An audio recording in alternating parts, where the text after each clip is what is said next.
Hi, welcome back guys. This is your friend, Being What If with another fanfiction. This is the first part of What If Deku and Aizawa Crossed Paths Again? All credits for this video go to their respective authors, so please support the real author. Check out the link in the description for more details. Please give this video a like and subscribe to the channel if you want more videos like this. Now let's get into the fanfic. The gunshot wound. It didn't surprise Aizawa that he remembered Hiruma Rin. Frankly, he remembered most of the students from his first year as a teacher, even the more unspectacular ones. What did surprise him, though, was the fact that he was apparently the only emergency contact listed in Rin's hospital file. Or rather, that he was still the only emergency contact, even after such a considerable number of years. As one of his first ever homeroom students, Aizawa had had no particular feelings towards Rin. She'd always gotten acceptable marks, was a hard enough worker from what Aizawa remembered. However, she'd apparently struggled to form close relationships with the other students and had no relatives anywhere near the school, which was why Aizawa had offered his name and number as the emergency contact in any situation requiring it, including hospital visits, of which there had been many in the 3 years he'd taught her. Since then, however, he'd heard very little of Rin. In one cursory letter that had come sometime after her graduation, she'd said she'd gone on to become an underground hero by the name of Lady Chi. She liked it. Was working with a group who went after drug lords and child trafficking rings. She hoped he was well. Nothing else besides that. Nothing. No news and no emergency calls. Not until earlier that day, when Aizawa's lesson had been interrupted by a call from the local hospital. Hiruma Rin had been shot. She was stable but had lost a lot of blood. Her quirk would be affected. Now, in a clinical walling of white and machinery, Aizawa considered the oddly familiar face of his former student. Connected to IVs and a chest tube. Disconcertingly still, breathing with steady slowness while she slept. She looked pasty and worn, the mass of white hair tangled in messy knots, her face bloodless and damp. Such sickly pallor was a feature Aizawa recognized without shock, along with the nearly bruise-like darkness surrounding her lids and the sharp angling of her cheekbones. Apart from some new maturity in her features, Rin hadn't changed much. At her bedside, the doctor explained things simply. Rin had been after an escaped convict 2 nights ago and things had gone awry. She hadn't managed to catch him, taking a nasty shot to the chest instead, after which she was brought to the hospital by the police. Fortunately, apart from some tissue damage, no harm had been done to her vital organs, though it had been a close call. She'd been given a blood transfusion. Several stitches.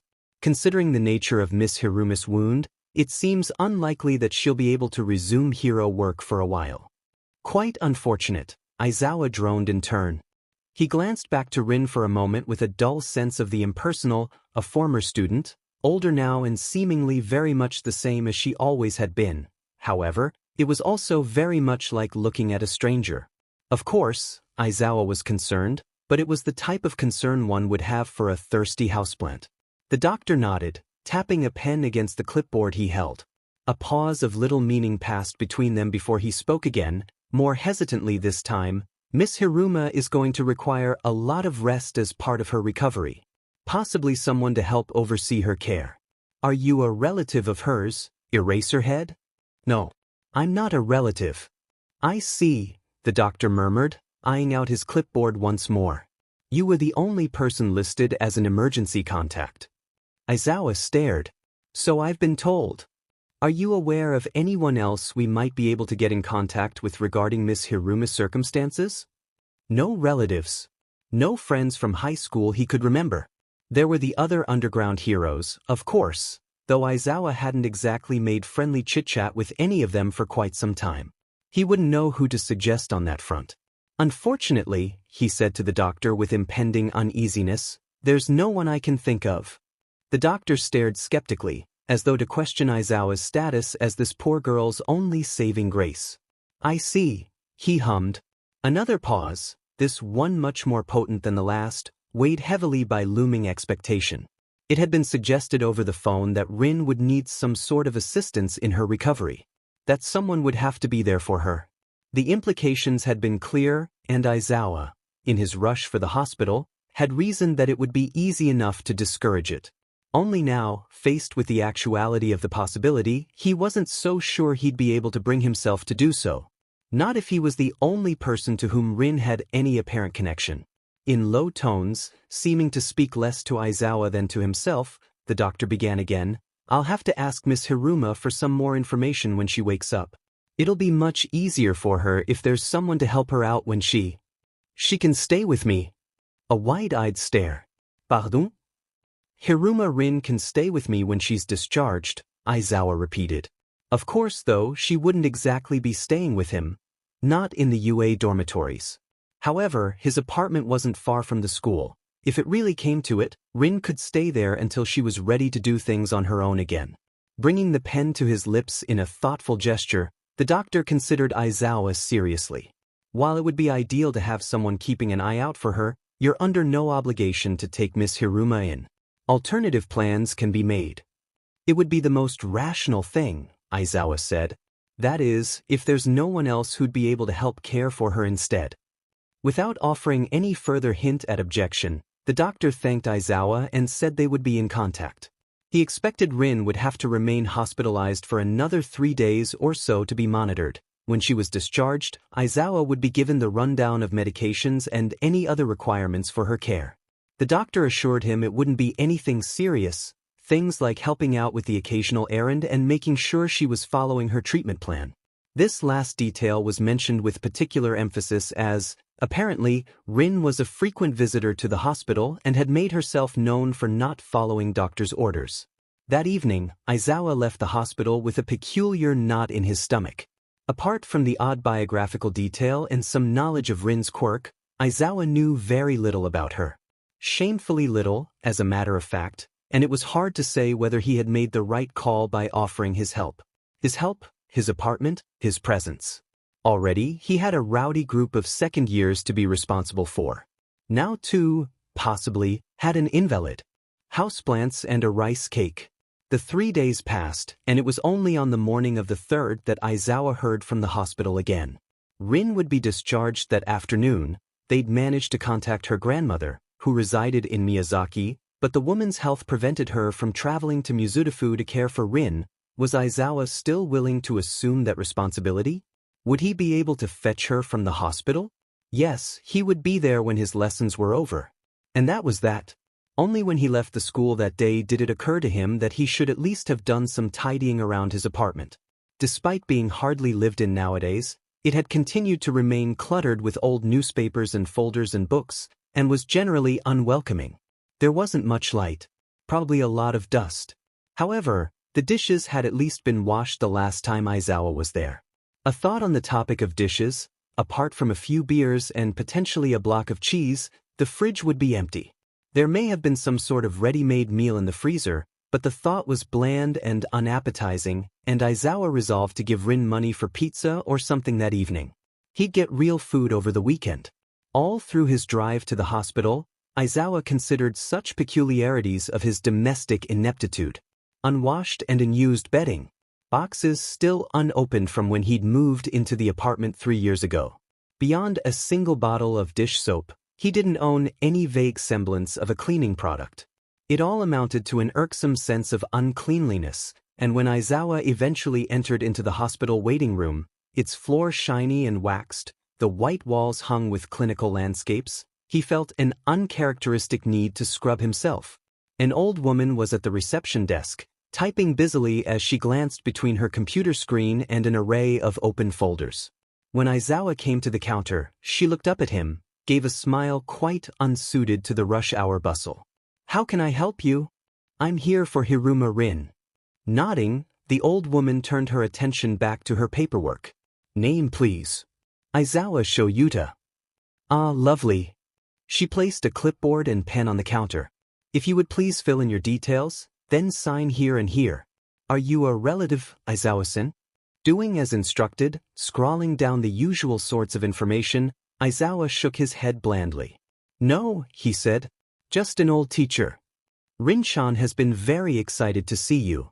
To this, under her hospitable smile, Aizawa gave no response. He scribbled his signature onto the bottom of the page, followed the old woman's directive as she pointed out where Rin was waiting. Just around the corner. By the television. Couldn't miss her, except for the fact Rin was a girl so white she nearly blended into the walls. At first, Rin seemed unaware of Aizawa as he approached, eyes locked up and onto the TV screen as it showed the afternoon news. She chewed through a packet of dried fruit, had her legs drawn up to her chest in a compact and curled position like a child. Gray pajamas spotted by white. Long-limbed and looking shapeless beneath the material. Rin was rubbing her shin in an absent-minded daze, thoroughly absorbed by the soundless news channel. Indeed, Aizawa recognized her immediately, such insipid paleness and airhead fascination, but was once again struck by the paradoxical sense of looking at a stranger. There was little familiarity in approaching her, like two people who had only passed by in trivial meeting, and when Aizawa called her name over the short distance it was lacking in warmth. Hiruma. Wide eyes, darkly shadowed by sleeplessness, turned towards him. For some moments, Rin stared, a ghost, one easily spooked. She blinked once, twice again, and then unfolded her legs from her body to stand, seeming unsure of herself. Aizawa-sensei, she said, voice hoarse, and quickly cleared her throat. It's nice to see you. Under the gloomy hospital light, she looked more sickly than injured. Aizawa came close enough to see the languid heaviness about her features, from which the teenage softness had vanished to be replaced by a more angular maturity. How are you feeling? Tired. Any pain? They've given me painkillers.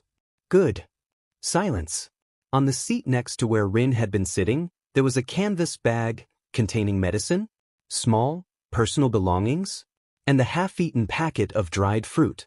Peaches. Or apricots. Dull orange and wrinkled. Aizawa eyed these items, reminding himself that his apartment was a barren wasteland and that he would buy Rin more dried fruit when he eventually went for groceries.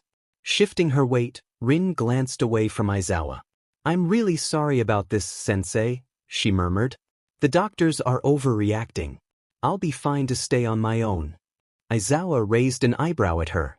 Is there someone staying with you? A roommate? No, Rin said.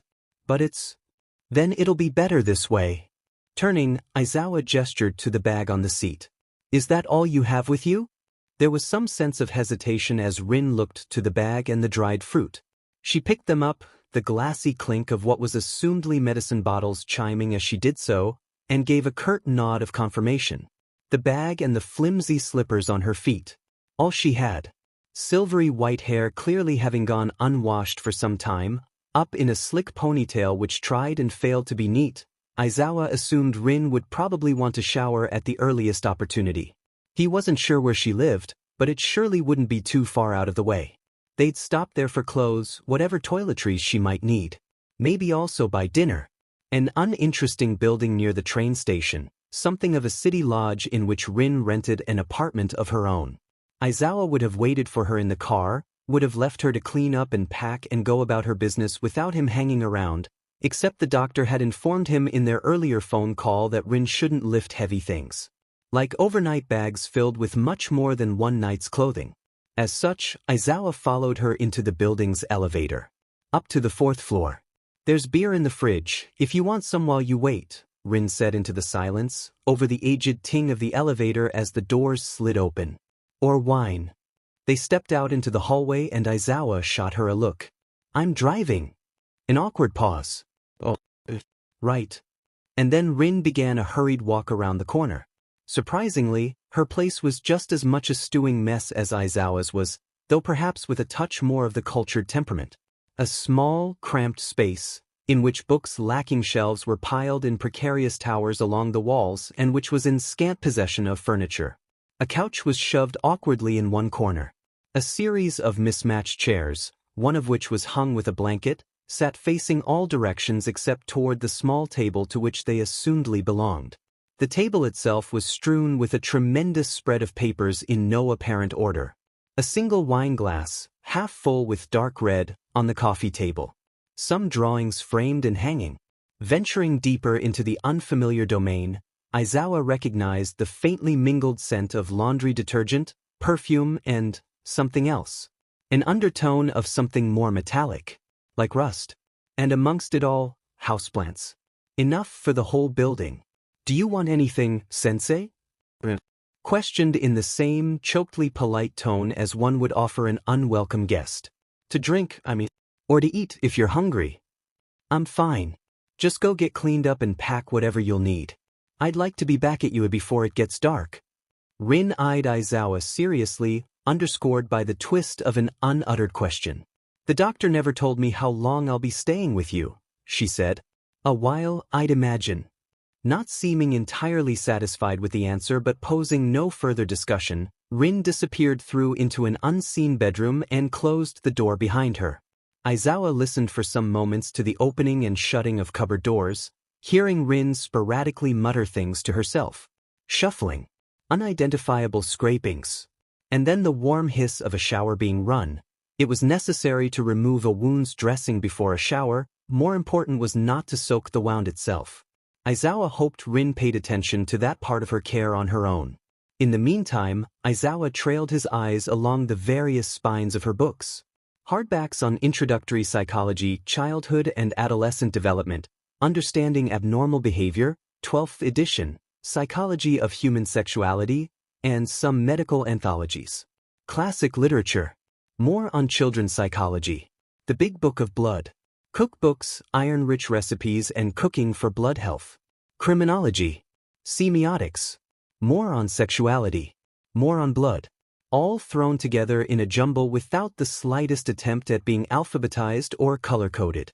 And atop the lower piles there would inevitably be the richly cultivated houseplant, the only type of which Aizawa recognized was an ivy and an aloe. There were houseplants with waved, rubbery leaves on the windowsill. Houseplants that looked almost purple in more shielded corners. Houseplants like enormous fans and houseplants like cascading waterfalls. Mostly without flowers, though there was a spoon-shaped sort of lily near the coffee table. The shower stopped. Through the walls, Aizawa could vaguely hear the scrape of a curtain rail. The wet tap of feet on tile. The drawings on the walls looked to be originals. Faceless bodies, whose nakedness were dramatically articulated in black and white smudges. Bodiless half-faces, brooding eyes and wistful mouths. Incomplete, as though fading out into the unshaded oblivion of paper, and quite extraordinary. Each of which was signed with Rin's name, her handwriting unchanged since high school, though perhaps slightly smaller, in the bottom left corner. At these, Aizawa only looked fleetingly, though not without a certain amount of interest. He took the wine glass from the coffee table, wandered through to Rin's kitchen which, unlike the rest of the apartment, was pristine. A stack of clean dishes lay in the drying rack. A bowl of citrusy fruits near the fridge, along with an uncorked bottle of Merlot and an open packet of rice cakes, like some Arb idea of a still life painting. Aizawa rinsed the glass in hand with hot water and set it aside with the other dishes. He recorked the bottle, tied a knot in the rice cake packet. Then, shamelessly, after all, Rin had offered him something to drink or eat, he swiped a satsuma from the fruit bowl. I'm ready, Rin declared, emerging from her bedroom with a scented aura of fruity shampoo. It had been half an hour. Aizawa had just begun to page through the selection of papers across her dining room table, which, from what he had gathered, were mostly police reports and newspaper articles amongst scrawled-out notes. When he looked up, he found Rin gazing at him from the bedroom door. Hair wet and in a haphazard bun, drowning in a pale green turtleneck, she looked ever so slightly more human with a post-shower flush across her cheeks. At her side were two immense suitcases. Nestled in the crook of her arm was a laptop. Did you change the dressing on your wound? Aizawa questioned, resisting the urge to gawk at the size of the bags. Rin raised an eyebrow at him. Yes, sensei.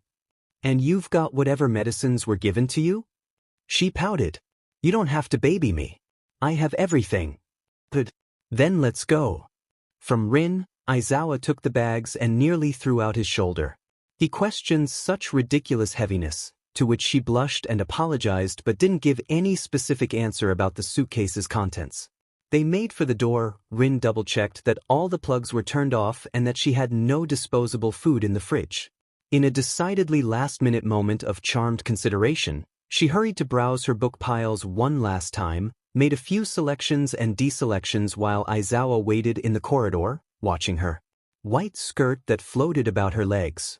Woolly sweater. An unusual character for an underground hero. With 3 intimidatingly sized volumes held tightly with the laptop, Rin breezed through into the kitchen. Aizawa moaned. "Move it." "Sorry. Sorry." She was quick to re-emerge, clutching the packet of rice cakes in her free hand. In the silence of the car ride, a silence punctuated emphatically by the crunch of Rin chewing on rice cakes, there was a recurring theme to Aizawa's thoughts. He had wondered about it at the hospital, though by an inexplicable sense of significance hadn't wondered aloud, and continued to do so now with something akin to puzzlement. Such a feeling swelled the longer he was in Rin's presence, her face leaning close to the passenger window and her legs crossed beneath the white folds of her skirt, a spectral image of near-ghostly stillness. There'd been mention of it over the phone. Brief and vague. A disconcerting undertone. Complications, the doctor had said. There have been complications with Miss Hiruma's agency. We are unable to reach out to them at the moment. Aizawa would be contacted with more information as soon as it became available. Fresh out of the hospital, likely having spoken enough about the whole incident with the police, it seemed the gentler thing not to probe Rin about it. Aizawa even considered the possibility that she'd be as ignorant as he was. Of course, though, that was unlikely, and driven by the more curious side of his rationality, reasoning that certainty would be better suited to their situation than having to pointlessly rack his brains, Aizawa angled his head ever so slightly towards his passenger. "There's something I've been thinking about," he said. To which Rin straightened in her seat, no particular emotion about her features as she looked to him in return. They pulled up at a red light. Outside, the afternoon had melted into an orange-tinged evening, and the warm colors fell against Rin to make her look almost vampiric. Like ivory in candlelight. She said nothing, and Aizawa broached the subject. "The agency you work for." Out the corner of his eye, he watched for a reaction, waited for her to respond. When once again she offered nothing in the way of words, he spoke further. Even without being contacted by the hospital, they should have been aware of what happened at the crime scene. "That you were injured." "They should have been," Rin agreed, voice in ambiguous monotone. Traffic lights still red, Aizawa turned himself more fully towards her. "But no one has reached out." "No. Why not?" Silence. A pregnant hush. Aizawa repeated his question, and Rin lifted a half-eaten rice cake to her lips. "Because the agency's gone." Gone. It evoked images of mysterious vanishings and desperate searches. Phantoms. Illusions. There one moment, gone the next. Narrowing his eyes, gradually accelerating as the traffic light turned green, Aizawa wrapped his tongue around the word. "What do you mean, gone?" he insisted. "I mean gone." "It was dissolved," Rin said, tapping the snack against her mouth without any apparent intent to eat it. She clicked her fingers. "Just like that." An entire agency couldn't dissolve just like that. "The police are investigating," Rin continued with a sweet hum. "But for now, my hero license has been suspended." "Are you under investigation?" Aizawa posed, the question sounding darker than he'd intended. Taking a bite of her rice cake at last, Rin seemed to contemplate the situation. Crunching slowly, the sound of it dry and bland and wholly non-nutritive. When she swallowed, Aizawa could see her shrug deftly. "Everyone at the agency would be investigated after something like this," she said. "In my case, though, Detective Tsukachi says it's mainly to clear my name. Which shouldn't be difficult." "Apparently." "Apparently?" Aizawa raised an eyebrow. In response, Rin offered a smile. "Apparently." The smile of all things. Surprising indeed, though thin and uncertain. Even so, considering the circumstances, Rin appeared marvelously unruffled. Perhaps it was because of the lulling softness with which she spoke. Or perhaps it had more to do with an obvious talent for being distantly abstract. There was much more she could have said to him. Aizawa knew it. He saw it in the subtle ways she'd angled herself away from him, as well as in the carefully considered balance of her words. Nonetheless, despite her dubiously closed manner, one easy to misplace, owing to her more obvious air of distracted gentleness, Aizawa believed her. That it would be easy to clear her name. That, By implication, she wasn't involved in something suspicious and he wouldn't be inviting trouble into his apartment. Still, he couldn't shake an inkling apprehension about one particular detail. Something which in any other circumstances probably wouldn't have been all that important, but now seemed to be crucial. "I have one more question," Aizawa said slowly. Rounding the corner to his building, keeping his eyes locked on the parking spot across the street, Aizawa felt a nagging constriction in his gut. "Which agency do you work for?" The placid wall, if only for a moment, wavered. Subtle but distinct, like a sharp needle piercing the veil. There was a crackling of some sort. Aizawa, glancing down to the source of the noise, noticed Rin's fingers picking away at the delicate body of the rice cake. She answered calmly, quite the same as before, only now with a new and nearly imperceptible reserve. "I worked for Dr. Voodoo." Despite the name, Dr. Voodoo was neither a particularly dark nor a particularly mysterious character. On the contrary, he was perhaps one of the more approachable pros in the underground, overwhelmingly loud and forever flaunting a large mosaic of teeth. Frankly, Rin said his name and it irritated Aizawa immediately, rather the same way as Miss Joke irritated him. However, unlike with Miss Joke, Aizawa had half a mind to stomach Dr. Voodoo's more colorful nature. His over-familiarity and clownish delight at everything. The specific line of work he involved himself in demanded it. Dr. Voodoo worked with kids. Very young kids. And oftentimes, very vulnerable kids. Apart from frail attempts at understanding though, Aizawa had always had little patience for the bright likes of Dr. Voodoo, and now, faced with the mysterious closure, or rather, disappearance, of the Voodoo agency, Aizawa found himself stumped by several things. First of all, how agencies didn't just spontaneously dissolve, and even if they did it wouldn't be overnight. Too many loose ends for that. Secondly, the ever-evasive why. An act of defense, perhaps, for example, the agency was being targeted by a powerful enemy, or something else entirely. No way to know. Third, and perhaps most of all, why Rin had suddenly choked herself into an impenetrable silence. It was hard to say what exactly stirred the sour burn in Aizawa's mouth. There was nothing immediately sinister about the situation, and a lot could probably be put down to coincidence. Either way, for both his sake and Rin's, Aizawa said nothing more on the matter.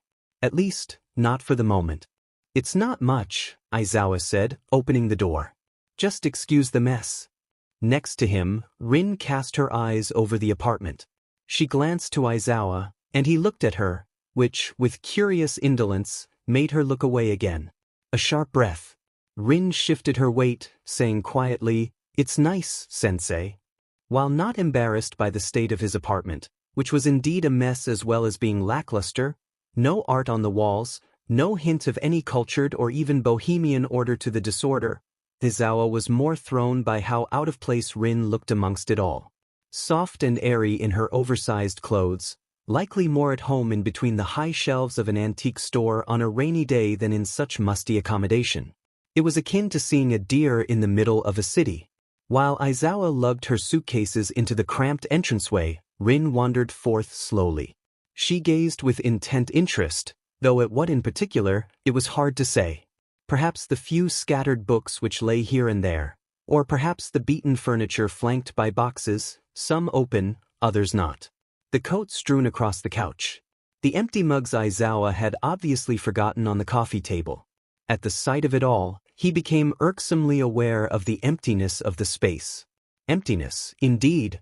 Despite being encumbered by trash he cared nothing for, there was a lifelessness that made the apartment feel cold. On top of which, watching Rin was to be struck once again by that contradictory sense of strangeness. Granted, Aizawa hadn't been the most attentive teacher at the start of his career, nor had Rin been the most outstanding student. However, it seemed wrong that he saw her now through such a foreign lens, as though she were someone he'd only met in trivial passing. A numbered face amongst faces, once observed and then promptly dismissed. To think of it though, it wasn't as if Aizawa had been completely unmindful of Rin in her student days. On a few occasions, which must have been around the time of summer vacations or report cards, he'd asked Principal Nizu about her. A smart girl. Nizu would always say with enthusiasm, followed by vague references to challenging family circumstances which were unsuited to her potential. It was largely for this reason, these unspecified family circumstances combined with a delicate stringency in training her quirk, that Rin had been a scholarship student. However, even through such attempts, whatever information was to be gained on Rin was insubstantial and ambiguous, and Aizawa was therefore unsurprised that he knew so little about her. In a way, she was shrouded in retrospective mystery. Enough so that when she turned to face him, smiling a sweet and reflective smile, it was almost jolting. "Do you have a cat?" Rin tilted her head, a hint of subdued excitement in her voice. Aizawa raised his eyebrows. Rather suspicious that she should know he was a cat person. "What makes you think that? You have a lot of cat magazines?" The question had disconcerted him, like an intrusion, some unwelcome sense of foreboding at the idea of this unfamiliar girl knowing such things, but now it was just embarrassing. Resisting the urge to run his hand down his face, Aizawa sighed. "I meant to throw those away." "Why?" "It was my intention to get a cat. But plans changed." "I see." A pause, in which Rin leaned forward to take one such magazine from the coffee table. She eyed its cover, a thoughtful expression curling into her features, and then said in such a way that she didn't quite seem to be speaking to Aizawa himself, "I like cats too." "Is that so?" Rin hummed. "My grandparents used to have a Bombay cat named Blink." "An interesting name."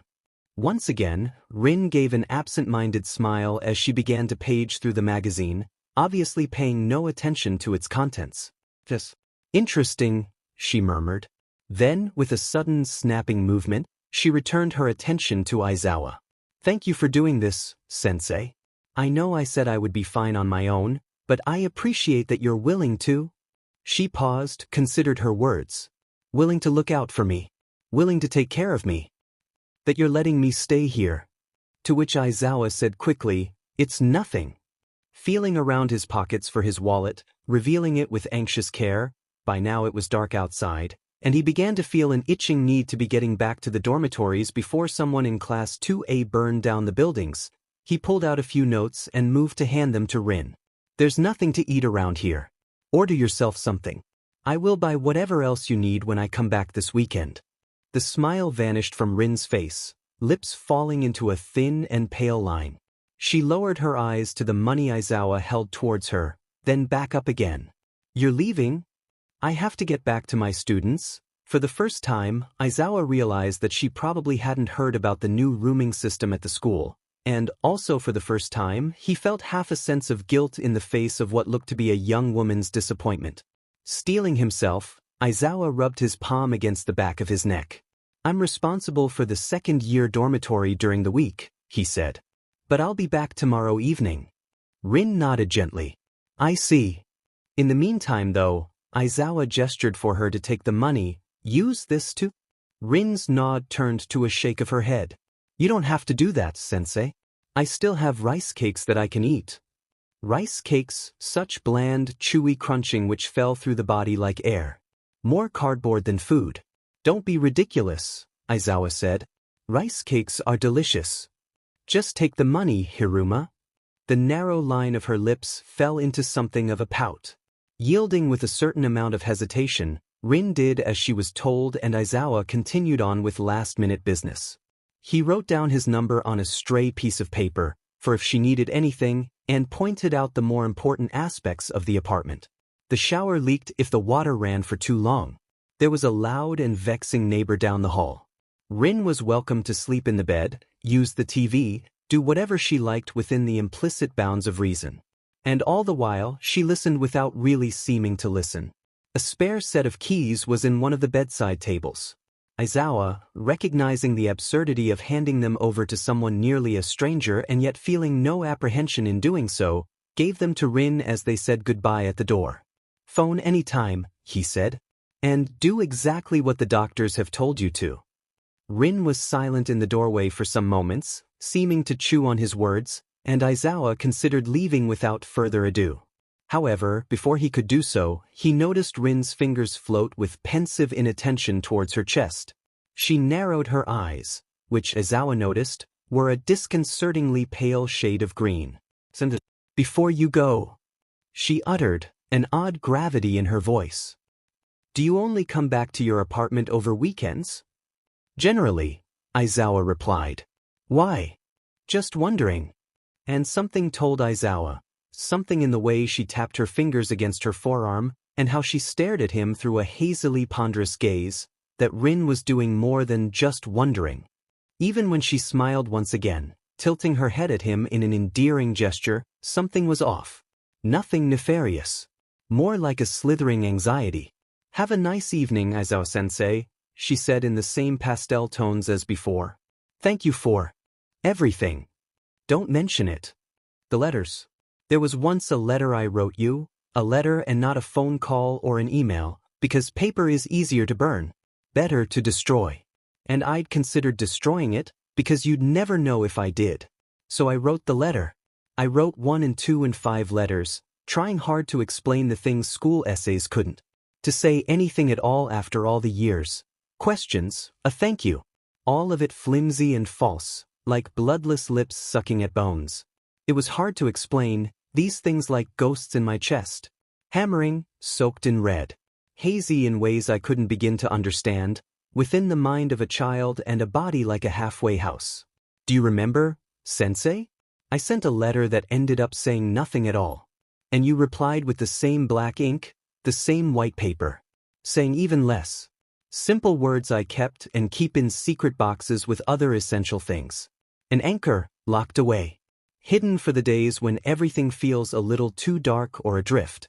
When my self-made mystery feels rather too much like collapsing organs and entropy.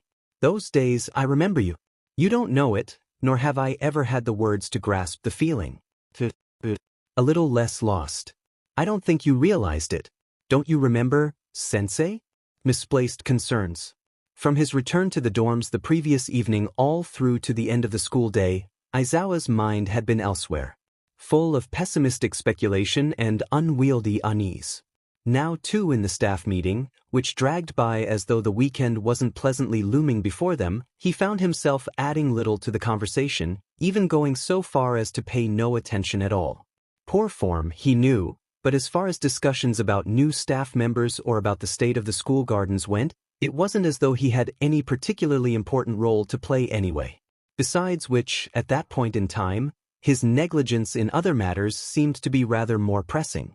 One of the recurring themes in Aizawa's life was seeing too many people take home stray cats without any real intention of properly caring for them. Cats could live for up to 20 years.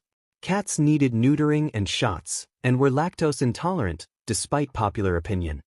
Most people who picked up kittens from the street ended up doing a poor job of following through with what they started, ill-prepared and indulgent despite their good intentions.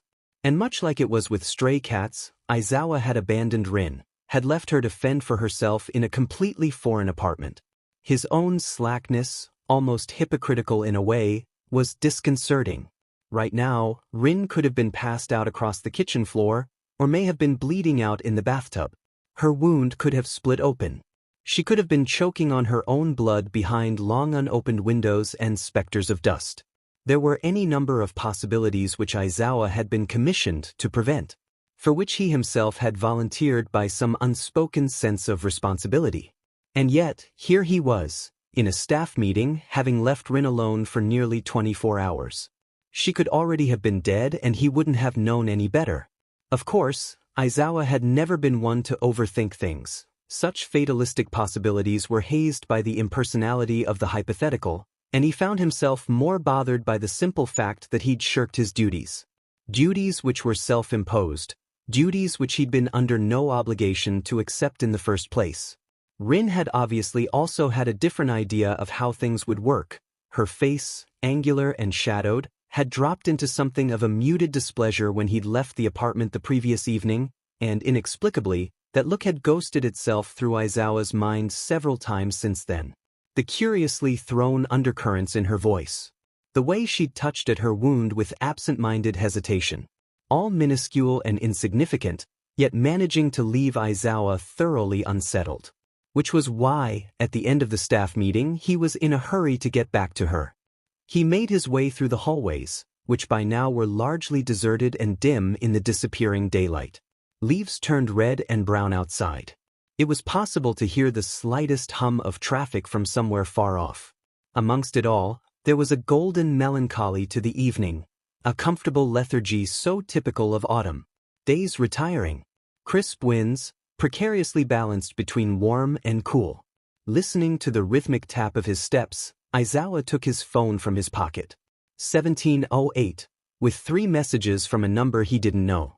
Hello, Sensei. I hope you had a nice day. Do you eat chickpeas? Followed by and broccoli? Followed by from Rin, smiley face. 3 messages. Sent 2 hours ago. Pausing in his walk, staring at the screen incredulously, Aizawa sighed. A lot could happen in 2 hours. His phone mysteriously having switched itself to silent, piece of shit technology with a mind of its own. Having missed 3 messages from Rin, he was failing incredibly in his caretaking duties. This time she was asking him about chickpeas and broccoli, which was weird, and neither of which Aizawa had ever eaten. But what if next time she was telling him she'd fainted or had cut herself or was busy dying? If he were only to read those messages 2 hours after the fact. What? Aizawa? A shrill, familiar voice. Why so glum? There was no time for this. Returning the phone to the safety of his pocket, not bothering to turn around, Aizawa rolled his eyes. I've told you before. It's just my face. Yamada flounced up next to him, smacking his shoulder with irksome and unwarranted spirit. This was the way things went, and by now Aizawa should have been used to it. However, knowing what was coming, not wanting to entertain Yamada's unholy boisterousness today of all days, he felt himself shudder. Come on, Yamada whined. Even you should try smile a little on Fridays. Aizawa stared. Do you need something? Actually yes. It's still a few hours before I need to be at the radio station. Wanna grab a couple drinks? Maybe a bite to eat? Half tempting. Especially the drinks, a beer would have gone down well. Nonetheless, feeling no less urgency to return to his apartment, Aizawa shook his head. There are some things I need to be taking care of, he said. Maybe next time. At this, Yamada raised his eyebrows behind his glasses. Oh, what kind of things? Personal business. Personal as in work personal. A suggestive smirk. Or personal. There it was, the unholy boisterousness. With a grunt, catching Yamada's drift but deliberately choosing to ignore it, Aizawa replied, both, I guess. The apartment was little over 10 minutes away, and when Aizawa arrived at the door he was immediately relieved. Lulled by the dulling evening and the domestic scenery, smells of cooking, muffled conversation rising through windows. While Aizawa wouldn't necessarily call it home, even after 3 years, it was familiar enough to be pleasant. Decent enough for locking oneself away from the world or for spending some days away from Class 2A. Thus, it afforded a certain sense of ease whenever Aizawa stepped inside at the end of the week. At first, after opening the door, he noticed the spiced smell of chili and garlic. Strange and initially affronting, foreground against the usual smells of dust and Aizawa's own particular scents. Something like a curry, he guessed, combined with a more subtle undertone of fruity shampoo. There was also the sound of the news on TV. And Rin on the couch, legs drawn up to her chest and tucked beneath a faded, pink sweater. A soft-colored ball, comfortably balanced between a makeshift wall of pillows. For some moments, she and Aizawa stared at each other as though one of them were in the wrong place. Her hair, a white cloud around her face, was messy enough to assume she'd just woken up from an afternoon nap. Or even from a much heavier sleep, judging by the deepened darkness of the circles around her eyes. Sensei. Rin grinned, unwrapping her legs from her sweater to stand. I thought you were going to be back later than this. Contrary to her woolen top, she wore a gray pair of shorts, from which there extended long and bandy legs, paler still than her face, a shade of white Aizawa hadn't thought existed. A carved litheness, so unlike the flimsily thin-limbed teenager Aizawa remembered. Her statement going unnoticed, Aizawa turned his attention once again to the smell of curry. Are you cooking something? He questioned. Rin nodded, to which Aizawa raised an eyebrow. Where did you get the ingredients? I did some grocery shopping this afternoon. I said I would do that. I know, but I wanted to, as a thank you. Rin brought her fingers together, tapping them in fidgeting coyness. Obviously you don't have to eat it, but I'm making a chickpea and broccoli curry. It's one of my favorites. Watching Aizawa with a gossamer air of expectancy, she paused for a moment before adding, "There's bacon in it." He did like bacon. At the gesture, Aizawa sighed. "Did you at least get yourself something to eat last night?" A slight blush appeared across Rin's cheeks as she looked down to her fingers, saying nothing, and in her silence, saying everything. She tilted her head from side to side. Gave a curious little hum. No. No. Yes? No. Fantastic. Simply fantastic. Aizawa had left Rin on her own and now he'd technically left her hungry too.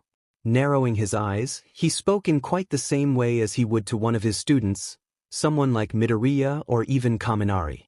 Why not? I'm sorry, sensei. Rin held up her hands in mock surrender. I just felt bad taking your money, and I wasn't all that hungry anyway and I also fell asleep pretty soon after you left, so… Aizawa shook his head. Sighed for the umpteenth time that day. Initially, when the doctor had informed him of Rin's tendency to not follow instructions, he'd thought it was because of a rebellious streak. Perhaps some misguided sense of feminist independence. However, as was becoming increasingly clear, it was more likely the result of a giddy and restless mind. 1,001 ideas at any one moment. Head in the clouds. A little all over the place. It was quite innocent, really, but no less annoying, and for a moment Aizawa considered scolding her. Only, a disarming gentleness crossed Rin's features as she continued to smile at him awkwardly. She muttered a sweet and sheepish sorry once again, touching at a curling strand of hair which had fallen over her shoulder, and said in low enough tones to make it a secret, I did drink the one beer you had in the fridge. You did you? Aizawa muttered, not much warmer than before. Rin hummed. It was gross. But I bought you another pack, though I wasn't really sure if you drink them because you like them or because they're the cheapest beer in the store. So I also got a 6-pack of beer that's actually nice.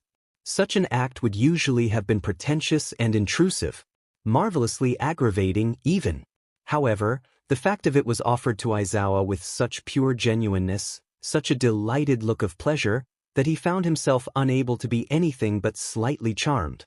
Gazing at Rin, the effect of her satisfaction was heightened by a curious glimmer in the near-luminous shade of her eyes, a dusty green, or was it more an icy green? A cloudy sort of absinthe, seemingly a world away from the discomfort of the day before. Enough so that Aizawa felt somewhat less vexed by his shortcomings as a caretaker. On the matter of the beers, he said, You didn't have to do that. No. But I wanted to. I see. Turning away, Aizawa began to make for the bedroom, but stopped halfway. For 2 reasons. 1, he realized that the bedroom may not have been entirely his own anymore, and a sense of hesitation at the idea of sleepily messed sheets or of Rin's clothes lying around made him uneasy. 2, distracted once more by the wafting scent of spices, he said over his shoulder, Your cooking smells good. Shit, Rin scurried past him, squeaking with scatterbrained shock. I forgot about the rice. But late on Sunday afternoon, there was a call from the police station. Aizawa had known it without having to ask. From the table near the window, he had watched Rin answer with unsuspecting curiosity. Had seen her features drop into hard, blank lines. It was a short phone call and not much was said, but there was about Rin a sudden and impermeable air easily mistaken for indifference. She'd listened, muttered some brief responses, and at the end of the phone call had said with surprising frost, I'll be there soon. Following which, she'd explained to Aizawa that the police had important information. To do with her. To do with the voodoo agency. At this point, they weren't sure what to make of it, but Detective Tsukachi had asked her to come to the station. I'll take you, Aizawa had said. There were still a few hours before he had to be back at the dormitories, and his marking for the weekend was mostly finished. But Rin had shaken her head. I can take a train. Don't be silly. Now they waited. Rin was seated stiffly at Tsukachi's desk while Aizawa got them coffee. Like him, Rin drank it black. Like him, she drank it obsessively. Caffeine wasn't particularly good for anemics, But that didn't seem to stop her. The police station was quiet, only a handful of detectives and officers mulling around the rows of desks. Paperwork was piled high. There was a dull whiteness about the light. And amongst it all, Rin stood out like a splash of snow against soot. Translucent. A vulnerable, pretty girl, quite unsuited to the stereotype of an underground hero. Over the short course of the weekend, Aizawa had puzzled over it. Rin, in her soft jerseys and unobtrusive quietness, tending to smile at nothing, more breeze than human being, seemed much too wholesome for the underground. Much too soft for the voodoo agency, which was known for hiring heroes with strong stomachs. Even now, her brow furrowed and looking somber, Aizawa struggled to imagine her lurking around dark alleyways or apprehending hardened criminals. He took her the coffee in a styrofoam cup, placed it on the desk and looked down at her. "Are you all right?" "Perfectly," Rin replied, voice flat and unfazed. "You're looking very serious." Touching her fingers to the cup before her, taking it in a delicate hold, Rin glanced at Aizawa with the slightest curling of amusement. She said, "I'm always this serious." Neither of them spoke again, sipping at their coffee and staring in opposite directions. In the last 2 days, Aizawa had realized Rin's peculiar talent of making herself scarce. Lost in her own thoughts and rarely venturing to make conversation, one could forget she was even there at all. Even in the middle of the apartment, seated on the couch or busy in the kitchen, she was comfortably unassuming, blending into the furniture, a pleasant background image. It was something Aizawa appreciated, and something which quelled a lot of the discomfort he hadn't realized he'd felt when offering his help.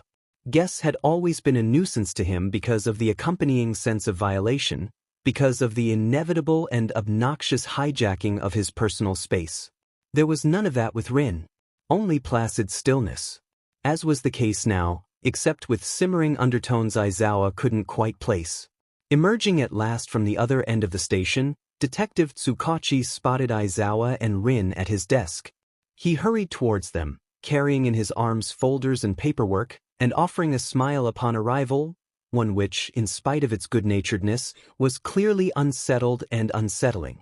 He glanced between Rin and Aizawa as he greeted them, almost seeming unsure of whom to address first. "Thanks for coming on such short notice," Tsukachi said, taking a seat. "I would have waited until tomorrow." "You said you found something important," Rin interjected, surprisingly blunt despite her sugar-spun quality. The smile vanished from Tsukachi's face. A sudden darkness. He nodded, opening the folders he'd placed on the desk and pushing them towards Rin. Thin stacks of paper, atop each, several paper clips and pictures. Pictures of cold, dead faces and bloodied wounds. Like wax models cut open and dribbled in oozing black. Without looking too long at the gore of it, Aizawa's eyes darted towards Rin. He half expected to find her sick with horror, squirming and aghast before the grisly images, but she was not. On the contrary, she pulled the folders towards herself, considering each one with cloudy distance. She offered nothing in the way of emotion. Scanned the faces and words without any strong effect, as though she were reading the morning news. Abstracted. Wholly unbothered. At such composure, Aizawa found himself being surprised, and he returned his attention to the files. Somehow, he vaguely recognized the names, though struggled to combine them with the photographed faces, one of which had been so thoroughly hammered in that it was difficult to make out any sort of feature at all. Aizawa glanced over the police reports. 3 victims with no apparent similarity in the methods of their deaths. The one without a face had been bludgeoned to death. The other had been strangled and dumped in a pond, a sort of blue tinge to his photograph. The third had been shot, a single, clean bullet through the chest. While Rin considered such information, Tsukachi watched her intently with his hands folded together upon the table. He too showed little feeling, though his mouth had a distinctive curve that made him look concerned, and Aizawa couldn't help but feel a little excluded from the unnamed understanding that seemed to pass over the folders. Digging his hands into his pockets, Aizawa cleared his throat. "Who are these guys?" "Pros," Tsukachi said, turning his gaze onto Aizawa. "All 3 of them worked at the voodoo agency." "What?" Tsukachi nodded again.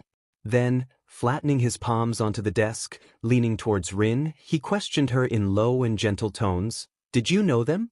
Aizawa watched. Without lifting her head from the folders, remaining absorbed, Rin nodded slowly. Yes, she murmured, and then at last looked to Tsukachi. Not well though. I see, Tsukachi said, though Rin appeared unruffled. I'm sorry. When were they found? Rin questioned. Yesterday. Do you think it has to do with the agency dissolving? There was a pause. Tsukachi glanced to Aizawa, lips turning ever more downwards, and then back to Rin. Surrounded by the muted murmurings of the other police officers, silent themselves, a chilling anticipation slithered through the hush, and with a concern quite different to that which he'd felt at the hospital, Aizawa considered Rin warily. Her own eyes were locked onto Tsukachi, waiting. Precariously perched between impatience and insecurity. Her dewy air was wavering. Hands held finely over the files, Aizawa noticed the faintest tremble about her fingers. Tsukachi sighed. There's something else, Hiruma-chan. Obviously, we haven't figured out how it all connects yet, and at this stage, I'm not really sure if I should be telling you this. He lowered his voice. Almost glowered. We found Dr. Voodoo this morning. For the first time, Rin's neck stiffened. Aizawa continued to watch her, the delicate scrunch of her features, the sudden freeze throughout her limbs. At the sight of it, Aizawa felt an unusual urge to press his hands against her ears, as though she were a child, a sweet and lovely little girl, who couldn't possibly be allowed to hear what was coming. You found him? Rin echoed. Tsukachi's frown deepened. We found his remains. Aizawa wasn't sure why he watched Rin so intently. Why he kept his eyes on her, waiting for tears or horror or dismay, some kind of contortion to her features to show how dreadfully struck to the core she must have been. Of course, though, none of that came, only a blank and firm-set distance. Rin stared at Detective Tsukachi, removing her hands from the table. The movement of it was slow and deliberate, wholly without the mechanical unease of someone faced by death. For reasons even more unknown than before, it made Aizawa anxious. Rin drew a sharp breath, beginning to pick at her jersey, and Aizawa searched her steeled air for hairline cracks and blemishes. Something to explain the bomb-like swelling in the atmosphere. All the deaths are related? Rin questioned, somber in ways unsuited to her usually soft air. We think so, Tsukachi said. He pulled the folders back towards himself, closing them one by one. But what's strange is that the murders were committed by suspects entirely unrelated to each other. And all petty criminals too, small-time drug dealers and thieves. Like the guy who shot me. Such bluntness, such quick and icy rationality, was almost jolting. Petty criminals shouldn't have been able to take out pro-heroes like this, with single gunshots and beatings. Let alone someone like Dr. Voodoo. Remains, Tsukachi had said. Dr. Voodoo's remains. A limb here. An ear there. At the thought, Aizawa felt his mouth curve sourly. In spite of his line of work, he'd never had much of a stomach for blood and guts, and so the idea of remains, cut up and clothed by shreds of Dr. Voodoo's colorful outfit, was thoroughly unappetizing. Aizawa leaned a hand on the back of Rin's chair, looking to Tsukachi while not really being focused on him at all. Could someone be targeting the Voodoo agency? He asked. With slowness enough to seem unreal, Rin turned her eyes onto him, and in them there was a strange swirling, some murky aura of thought or suggestion which Tsukachi didn't seem to notice, or which was being offered to Aizawa alone, a ghosting glance between warning and intimacy. Fleeting, cautioning Aizawa away from unseen lines. Piling the folders together and setting them aside, Tsukachi leaned forward onto his elbows. Looks like it, he muttered in response, low and conspiratorial. Why and by whom are other questions entirely though. Hiruma-chan, do you know of anyone who might have motive and connections to do this? Did Dr. Voodoo have any particularly powerful enemies? Rin raised her eyebrows, almost looking irritated behind her pastel detachment. All pros have powerful enemies, she said with impatience. Naturally, she wasn't wrong. Tsukachi sighed. What did the suspects have to say about it? Aizawa pressed, thinking once again how unlikely it all seemed. The Voodoo agency had never bothered much with petty criminals, At least, not enough to instill a taste for vengeance. There had to be more to it. It was the only rational conclusion, especially considering the fact that these petty criminals were actually managing to pick off the voodoo pros. It's very embarrassing on our part, Tsukachi groaned, but we haven't been able to track any of the suspects down. After the incidents, each of them just sort of vanished. It's not really the way a police officer should speak, I know, and we are working hard to find the guys, but at the moment we have no helpful information. There it was again. Vanished. First the agency, and now the murder suspects. A quirk? Of some sort? Was someone destroying paper trails and evidence? A vile bitterness coated Aizawa's tongue, and he noticed Rin shift in her seat. Will the suspension on my hero license be lifted soon? She asked. Sorry, Hiruma-chan, Tsukachi said, looking to mean it. Obviously we've managed to clear your name, and the police would appreciate your continued assistance. However, while this investigation is ongoing, also considering your injuries, it would be better for you to avoid hero work for a while. Rin hummed. An ominous reverberation of poised intonations. I would also suggest staying aware. This time, Tsukachi turned his attention to Aizawa, under which the latter felt his spine go rigged. Tapping his fingers against the desk, lifting his eyebrows in a sober look of premonition, Tsukachi added, I'm sure you've already guessed, but it doesn't seem like the hit on Hiruma-chan was any sort of coincidence. Back in the car, Aizawa was overly conscious of Rin's silence and the sullen way in which she brushed her fingers along her arm. Up and down, over the folds of her sweater, gazing hard through the windscreen into the cloudy evening. Aizawa avoided looking at her too conspicuously, only glancing at random intervals out of the corner of his eye. As had been the case at the police station, Rin continued to maintain a thin veil of remoteness. Sitting straight and away from the backrest, she may have been anxious. Features still and soft, she may have been completely unfazed. There were a multitude of telltale signs across her demeanor, a contradicting bouquet which confused and frustrated Aizawa. He himself was not particularly affected by the news of Dr. Voodoo's demise. Yes, he was stunned, and it was all very unfortunate, but there was no sense of anguish. Nothing remotely close to it. Even less so now that some time had passed and Aizawa had boxed it neatly in his mind. If there was a funeral, he would obviously attend. Just as one might attend and mourn fleetingly for the family friend of a long-estranged grandparent. But that would be the extent of it. As such, the moment belonged more to Rin than it did to him, and Aizawa felt a responsibility to be sympathetic. I'm sorry about Dr. Voodoo, he said, and saw Rin turn to look at him. An odd silence. No rice cakes to chew on this time. Aizawa considered saying something else. He'd never been much good at being comforting, and was slightly put off by his position under Rin's impermeable gaze. Strangely enough, he could even feel a creeping sense of irritation. Like a headache or phantom nausea, something unpleasant and cynical, but easy enough to dismiss for the moment. At what? He couldn't decide. Perhaps the situation itself. Perhaps Rin, her unknowable ambiguity which apparently only became more potent the more Aizawa tried to figure it out. At last, clearing her throat gently, Rin murmured, I don't think he's dead. Excuse me? Dr. Voodoo. He's not dead. Denial was supposed to be the first stage of grief, but, really? Aizawa shook his head. Look, I know it's probably hard to accept. Call it what you want, Rin interrupted with surprising force. But this isn't the first time something like this has happened. Dr. Voodoo had these stupid tendencies to disappear for weeks at a time. He never faked his own death, but he came close enough to it.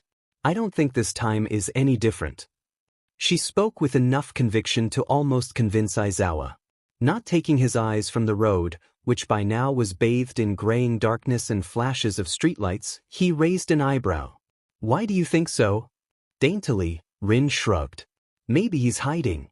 So you do think your agency is being targeted by someone? I didn't say that. Then what? Rin didn't respond again, and at such wordlessness Aizawa's irritation reared its head once more. Now was not the time to be making up theories for a murder mystery. Now wasn't the time to be acting like a death, or a supposed disappearance. Was a joke. Feeling himself scowl, accelerating along the stretch of road, Aizawa swallowed the urge to say something biting. Then Rin, seeming to sink into her oversized sweater, spoke again. You'll probably say this isn't very rational of me, sensei, but I'm not really sure Dr. Voodoo would be the target in this situation. He's not dead. I'm sure of it. And if he's hiding, it's for something much bigger than his own safety. She paused, chewed on her next words, and then added, besides, dealers and robbers wouldn't stand a chance against him. Kind of like small-time cultists trying to take down the devil himself. At a red light, Aizawa turned his attention fully onto Rin. Smooth and shadowed. Ominously pretty, like something out of myth.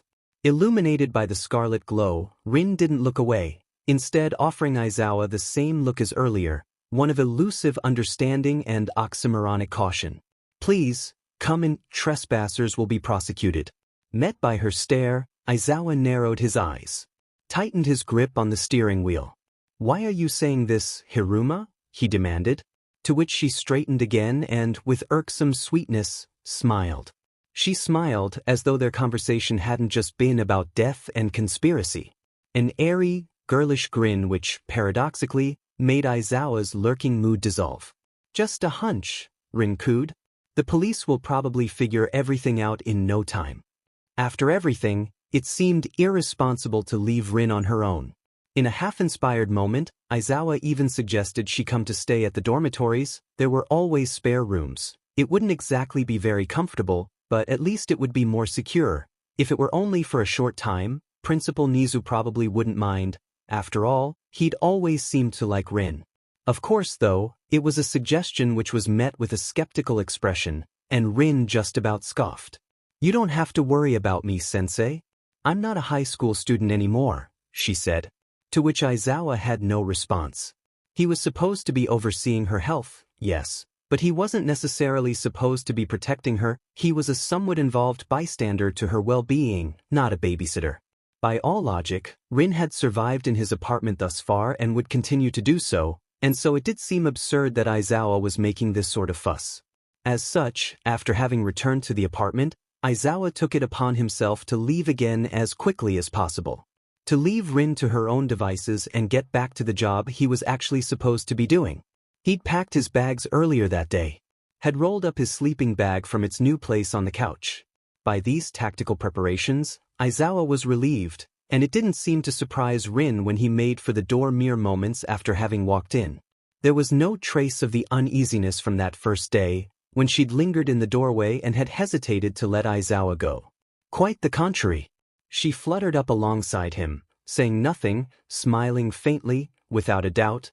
It was a little strange that she'd so easily forgotten the events of the day. But it was not unwelcome. Aizawa had never had someone to see him off, he realized, and with Rin's wistful, understated ways it was almost nice? Oh, wait. Turning on her toes, Rin dashed into the kitchen.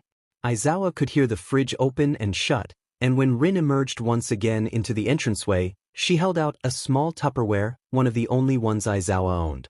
What's this? He questioned, eyeing out the container. Leftovers from that curry I made, Rin grinned.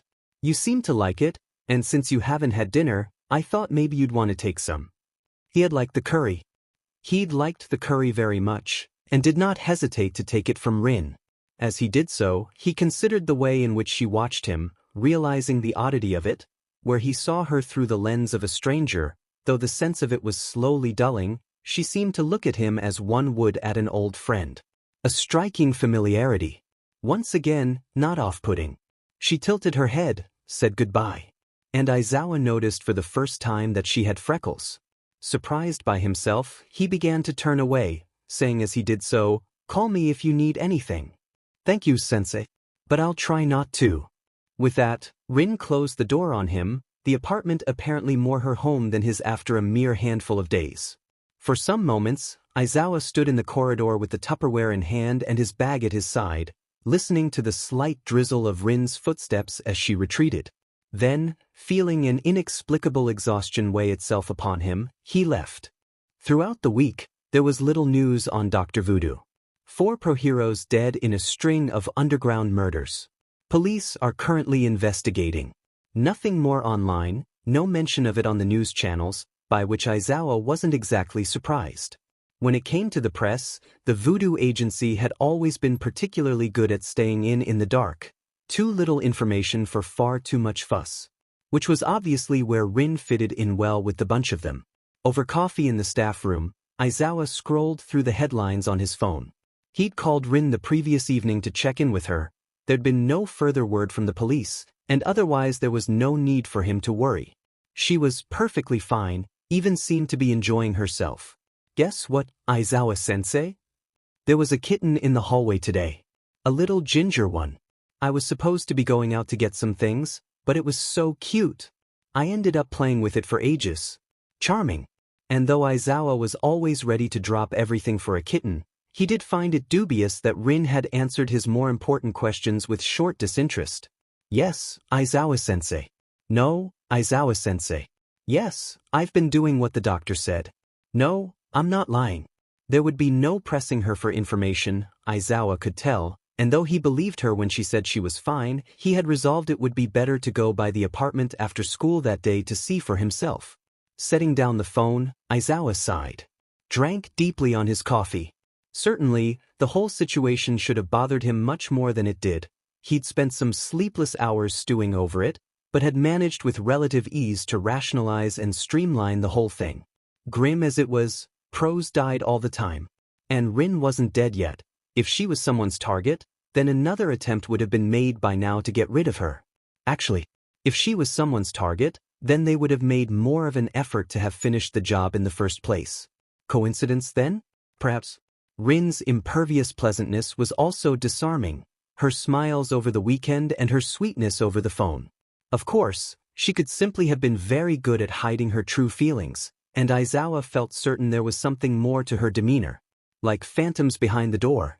Nonetheless though, reluctant caregiver as he was, he didn't intend to psychoanalyze her. He'd already tried, and it had been a fruitless attempt. If there was anything Rin wanted him to know, she would tell him. Hopefully. A high-pitched and overzealous greeting cut Aizawa's deliberations short. One of the usual interruptions. From his desk, at which he'd been dully staring, Aizawa looked up to find Yamada marching through the staff room. The latter grinned and nodded at the other teachers, pulled up into his usual seat next to Aizawa. It's Wednesday, my dude. Yamada beamed, as though this were the most marvelous news in the world. Aizawa only hummed. How are your classes going? Students settling in fine after the summer holidays? They've been back for 2 weeks already, Aizawa said. If they haven't settled in by now, then they shouldn't have come back at all. Always so blunt, Yamada laughed. But quite right. Then, with an excitable glimmer, he leaned in, looking ready to share something deviously important. Speaking of students, guess who I ran into at the 7-11 last night? Once again, Aizawa didn't respond, only staring at his fellow teacher, though with a terrible sense that he already knew the answer. Why it seemed like something he'd have to keep to himself, Aizawa wasn't sure. Probably because Yamada would have made a bigger deal about it than was actually warranted. Or probably because Rin's general nature made it seem like she was a secret to be kept. Taking the silence as a sure sign to continue, Yamada did so with delight. Remember Hiruma Rin? She was that pale girl who always used to pass out after the fitness classes. Well, before my shift at the radio station last night, I went out to get myself some snackers, and there she was. Buying dried peaches or something. Aizawa sipped his coffee, making no attempt to appear interested. Although, to a certain degree, he was. Is that so? And you'd never believe how grown up she is, and pretty too, like some kind of fairy. I almost didn't recognize her. Remember how awkward she was? Always making a huge mess with her quirk. I remember. Yamada heaved a wistful sigh. Doesn't it make you feel old, Aizawa? Knowing our very first students are now like 23. 21. A surprised glance. What? To which Aizawa shrugged simply, realizing the irrelevance of the matter and half wishing he hadn't said anything at all. Hiruma Rin would be 21, he clarified. Oh. Yamada smirked. Keeping count, are you? Rolling his eyes, Aizawa offered nothing more in the way of a reply. All the while though, vaguely listening as Yamada continued to babble on about former students, He considered this little fact about Rin. 21. 21 was still so young, and yet, shadows hung beneath Rin's eyes like age-old bruises, and she existed in the ways of a long-forgotten language. There was no smell of cooking when Aizawa entered the apartment that afternoon, nor the white noise of news on the TV. Everything was still and in the same disorder as always, with only vague traces of Rin amongst it all.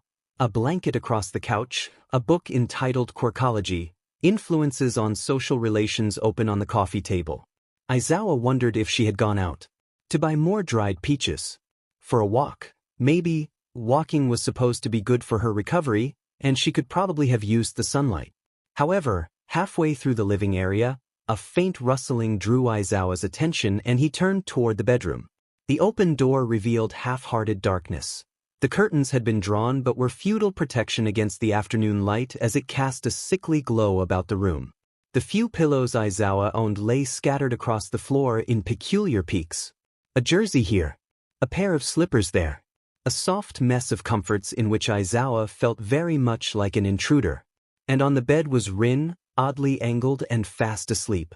And at this hour, she lay on her back, both arms splayed like clock hands above her head in amongst a mess of nodding hair. For a moment, Aizawa didn't move, held his breath as he considered this sleeping body. The decent thing would have been to look away, to realize his intrusion and disappear quickly and quietly from the room. He knew it, and willed himself to leave, but somehow he simply couldn't, rooted to his place and staring like a creep. Not to say he got some weird thrill from watching her sleep, obviously. But there was something about it. Something almost fascinating. For the first time, Aizawa realized that Rin was not what one would describe as vulnerable. Also airhead enough to walk into the furniture multiple times a day. But certainly not vulnerable, which shouldn't have come as such a surprise. It was a surprise though, and that was why Aizawa had trouble not looking, because now Rin didn't seem to possess that peculiar alterity which made her frustratingly enigmatic. Now, there was no pretense of mystery. An oversized t-shirt. The blanket kicked gracelessly from her body. Stepping deeper into the bedroom, which had been his less than 2 weeks ago but now appeared completely foreign, close enough to touch the edge of the blanket, Aizawa noticed the scars across her forearms, terrible pinks against such pallor, scratched and skew in curving patterns like swollen, burned flesh. Part of her quirk. This he knew, though that didn't make it any less disconcerting. Bandages peeked out from beneath the neckline of her shirt. The material had lifted to reveal a sliver of stomach. Slowly, Aizawa pulled the blanket back over Rin, considering the near-nauseating constriction between his lungs. Other than the slow rise and fall of her chest, Rin didn't move. Didn't make a sound as the blanket was lowered over her torso. It was strange, this harmless vulnerability, this drowsy, gentle stillness. Stranger still was that Aizawa didn't mind it. Rin had to rest. She seemed marvelously serene despite the surrounding confusion of pillows and sheets. Despite the odd hour to be so deeply asleep, Aizawa had no intention of waiting for her to wake up. With one more cursory glance over her forearms and their scars, over her slightly flushed features, Aizawa slipped out from the bedroom and into the living area. However, when it came to exiting through the front door, he felt half a sense of regret at leaving so soon. With a ghosting image of Rin's face in his mind, he acknowledged one thing. She really did look like a fairy. For a long time, Aizawa stared joylessly at the quiz papers, attempting to summon any morsel of motivation to start marking.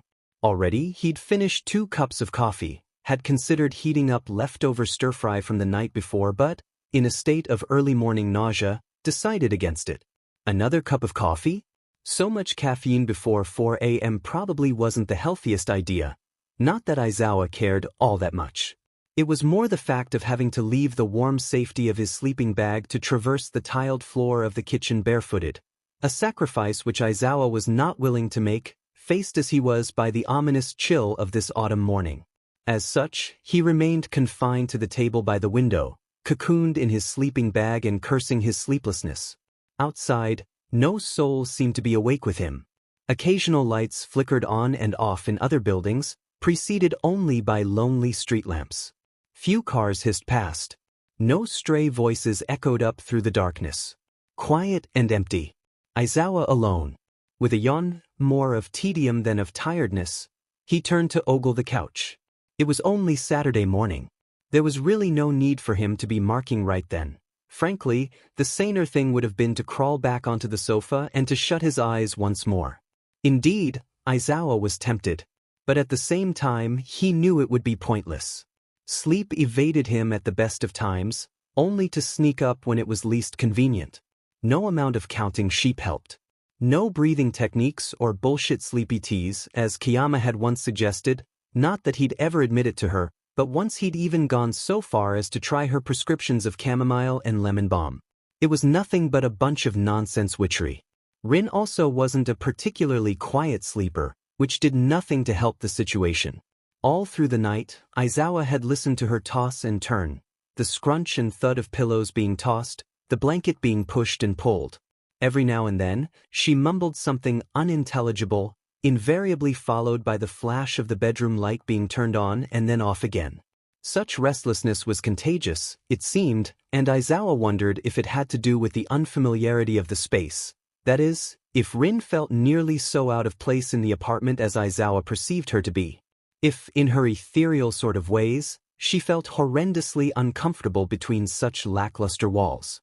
Or maybe it simply had to do with Aizawa himself. Maybe his presence over the weekends bothered her. An unfortunate possibility, and also slightly vexing, considering this was his apartment.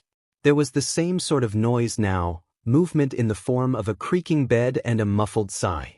Without shifting his position, Aizawa watched the bedroom door, waiting for the light, for more mumbling. For a while though, none of that came, and it seemed anticlimactic after the bustle of the night that should be the end of it. Then, however, from the undisturbed darkness into the dull illumination of the living area, Rin emerged. She stood there for some moments, looking confused and sleepy and spectacularly pale, hair falling about in a lopsided disorder. She too was barefoot, Aizawa noticed, white toes peeking out from beneath floppy, oversized sweatpants. "Aizawa-sensei?" she droned, tilting her head and squinting against the living room light. "Yes." Rin blinked once, twice again, then asked what he was doing, to which Aizawa gave an unenthusiastic grunt. They stared at each other without any apparent lucidity, dreamlike and hazy against the weak glow of the bulb above. Quite eerie, really, but also a strange comfort to have another pair of eyes to look into. Even if those eyes were shadowed and nearly translucent against the darkness. Saying nothing, Rin disappeared again in a flutter, leaving behind her an afterimage like an ephemeral silhouette, and Aizawa wondered for a moment if she'd even been there at all. On the other end of the apartment, the kitchen light went on, accompanied by the low rumble of the kettle and the clinking of glass. Cupboards opened and shut. A wavering shadow crossed the floor in obscure shapes. When Rin reappeared once again, she carried 2 mugs, wordlessly placing one down in front of Aizawa before taking a seat opposite him.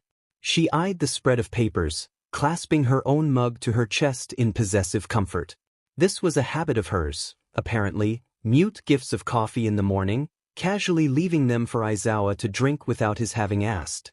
Fortunately, it was something he saw no reason to complain about, and Aizawa accepted her offerings with equally silent gratitude. Unzipping his sleeping bag and reaching to take the cup, he glanced between his coffee and Rin. She seemed to be poised between being contemplative and thoroughly displeased, lips pursed into a thin, firm line and her eyes fixed rigidly on the table. "Did I wake you?" Aizawa questioned, voice a low grumble. Rin shook her head. "I hardly ever sleep past 3 in the morning," she said. Then, gesturing to the papers, she posed her own question. "Are you marking?" "Something like that." "Why so early?" "Couldn't sleep." The noise Rin made in response was something between a hum and a delicate snort.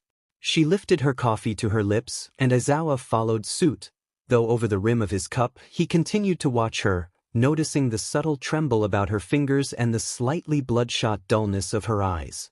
When she spoke again, leaning forward onto her elbows, it was with subdued composure and the usual gentleness. "Can I help?" "You don't have to do that," Aizawa frowned. "I'd like to though. If there's a mark scheme, and if you don't mind."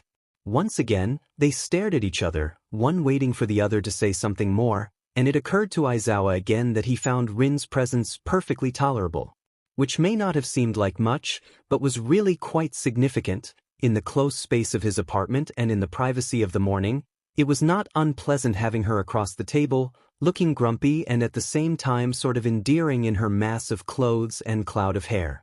Having her there was rather like owning a cat, actually, discreet and inexplicably absent, but when she did decide to show her face it was more than welcome.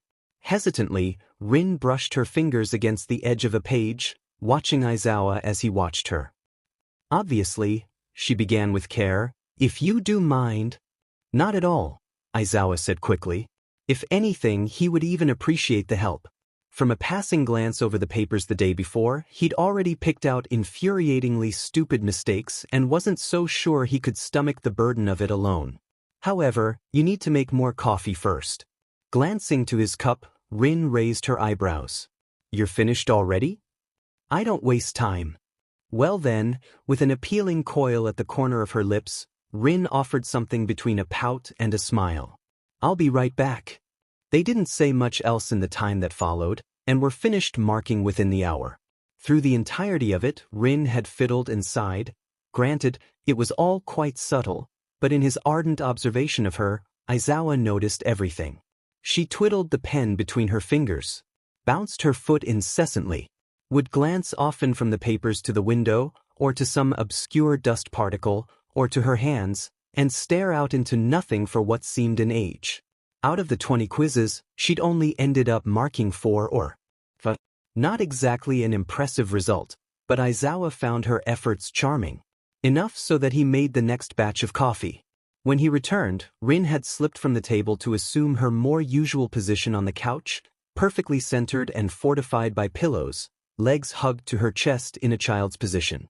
She smiled, much more awake and much less sulky than before, as Aizawa placed her mug on the coffee table. He made for his seat, feeling Rin's eyes follow him as he did so, as he sat and threw his sleeping bag over his legs in a makeshift blanket. Do you like your class, sensei? Rin asked. They're not the worst, Aizawa shrugged in turn.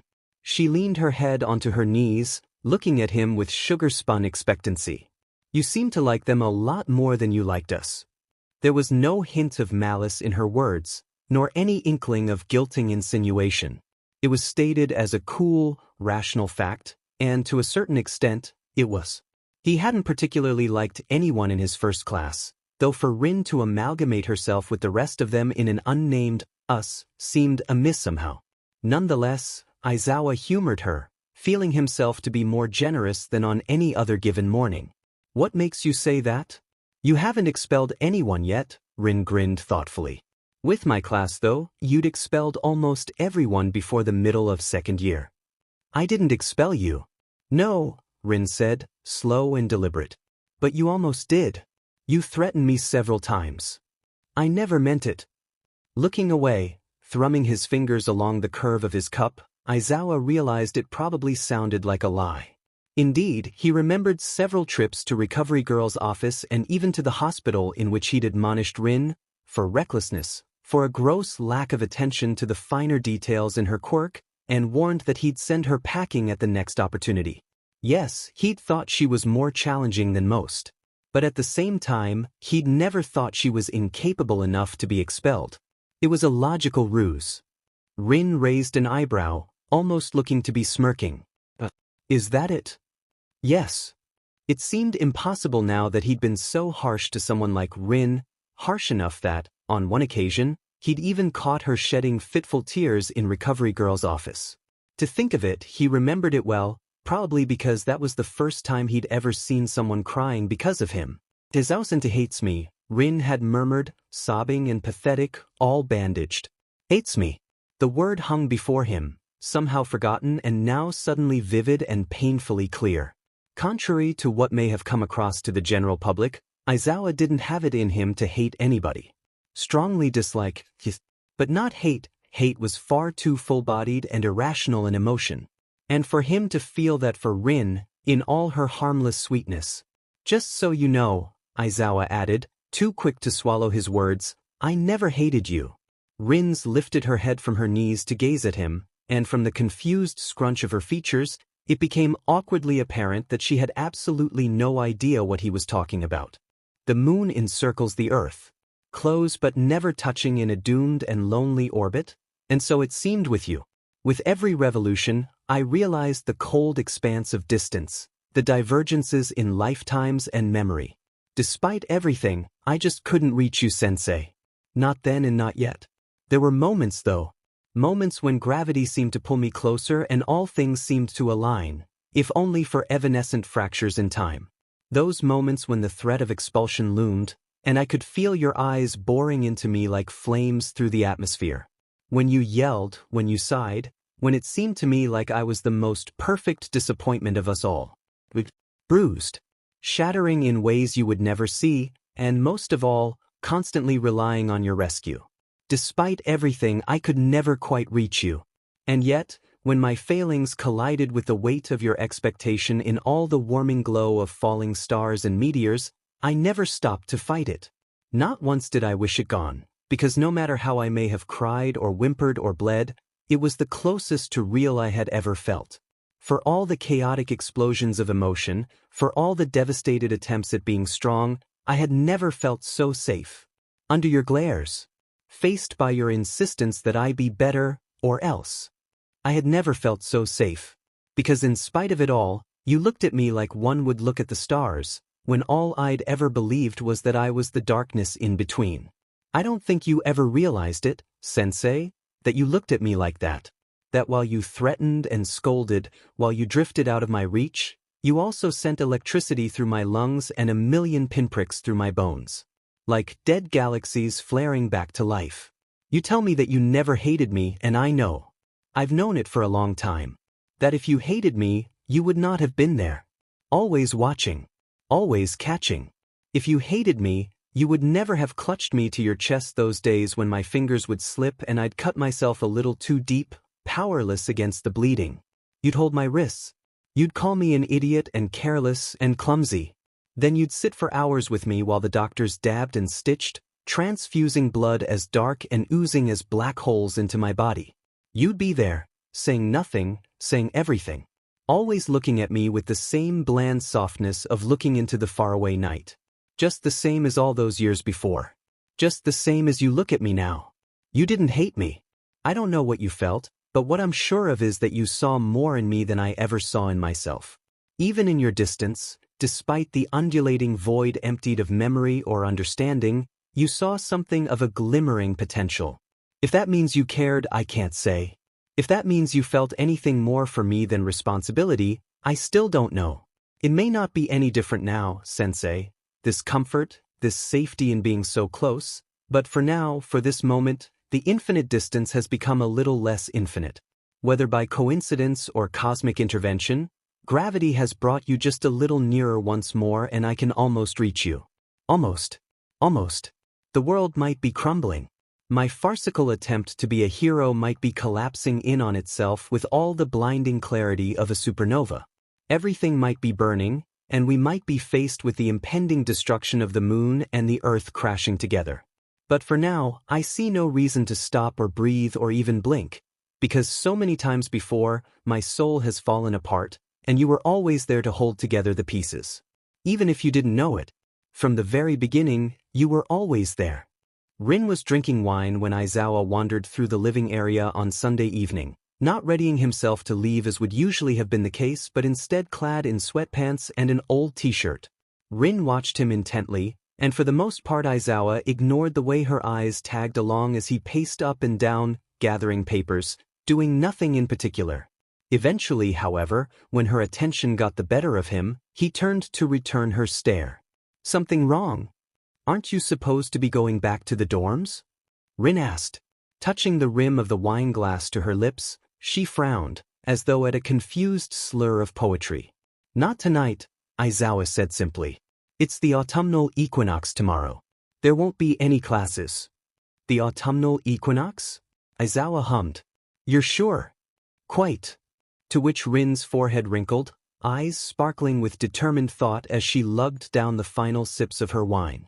A Shiraz. Apparently, Aizawa had tried it tentatively on Friday night by Rin's gentle prompting, though he happened to be quick in remembering why he didn't like wine.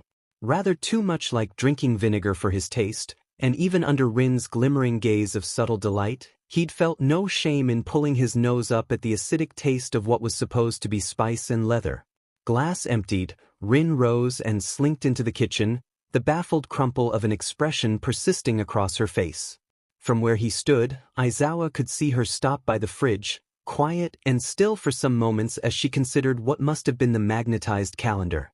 Then he heard her mumble in a low, honeyed tone, "Well, shit." "What?" "You're right. I completely lost track of time," Rin declared in something of a gasp, chassing from the kitchen once again. Hands held firmly to her hips, revealing the slender narrowness otherwise hidden by her navy sweatshirt. She pursed her lips and narrowed her eyes at Aizawa, seemingly at a loss. "Do you think the grocery store is still open?" Aizawa buried his hands into his pockets. It wasn't late. The shops wouldn't have closed yet, but somehow the thought of having to do shopping right then exhausted him, even if he himself wasn't the one who'd be going. "What on earth for?" he asked. "I need ingredients." "For mushroom soup and ohagi asterisk," Rin said, and lifted a finger to tap at her lips. "A nervous habit, of some sort. It's kind of dumb, but my grandmother and I have this tradition, and I promised her I would keep it up when I lived on my own. Though I suppose now I don't really live on my own, but still. I have to make the mushroom soup and ohagi. Otherwise, I don't know. My grandmother might have a heart attack. Or something." At such a morbid hyperbole, Aizawa couldn't help but be amused. He raised his eyebrows, resisting the twitch at the corners of his mouth. "The grocery store is probably closed now," he lied. "But there are some things I also need to get," he lied again. "We'll go together tomorrow morning." "Together?" Aizawa shrugged. "Unless you'd prefer to go alone." "No," Rin murmured, the white shade of her cheeks darkening to the faintest pink, though that could perhaps have been a trick of the light. She shifted her weight, glancing away with new reserve and, still holding her empty wineglass, smiled slightly. "I don't mind if you come." What sort of restless inanities left him staring out the window? Why he decided that now was a good time to watch the streetscape below in all its minuscule detail, it was hard to say. However, it proved a useful enough distraction while waiting for Rin to get ready, which, for someone who rarely seemed to brush her hair and lived in a cotton rotation of the same 6 jerseys and sweatshirts, was taking a surprisingly long time. She just showered and was probably changing the dressing on her wound. Outside, trees flared in obnoxious reds, a striking contrast to the clouds that bruised the sky. Clouds which did not promise rain so much as they set a thin, fragile layer of gloom over the streets. It was a particularly cold day, strange for the early stage of autumn, and people emerged from the surrounding buildings clad in scarves and boots and stockings. Aizawa himself felt the chill, making him rather more eager to stay in his sleeping bag than to face the grocery store. He'd had no plans for this public holiday, nothing outside of the usual, of course, which was to do nothing, and for the most part, he had expected to spend it reviewing the week's lesson plans or maybe even cleaning something in the apartment. Pointless and brain-dead sort of activities which, under normal circumstances, Aizawa would not have willingly disrupted. In this case, though, he felt no qualms over the change in routine. The promise of it was unexpected. 3 weeks ago, he would not have dreamed of going shopping with a former student, not even in his wildest nightmares, but it was not unpleasant either. Frankly, perhaps by some guilty sense of responsibility to play the gracious host, a role at which he was still doing an atrocious job, Aizawa was even anxious to leave. Behind him, a phone vibrated. Then again and again and again. Turning from the window to the source of the noise, Aizawa found Rin's cell phone on the coffee table. The screen was alight with a phone call, the word Granny spelled across it. As though at some foreign animal, Aizawa stared as the phone rang. Insistent buzzing. A glaring announcement of Granny calling, and with each passing second, he debated answering. The bedroom door was still closed, with no sign that Rin would be emerging anytime soon. Of course, it would be rude to answer someone else's phone call. But then again, it would also be rude and probably very distressing to leave a poor grandmother hanging. Slowly, half hoping he would be too late in swiping the green symbol on the screen, but to no avail, Aizawa took the phone and brought it to his ear. "Hello." A silence on the other end. Maybe he was too late after all. But then, before Aizawa could feel any sense of reprieve, there came an almost accusatory voice, crackling and coarse like dry leaves. Who is this? This is Aizawa Shoyuda? Why do you have my granddaughter's phone? Are you a boyfriend?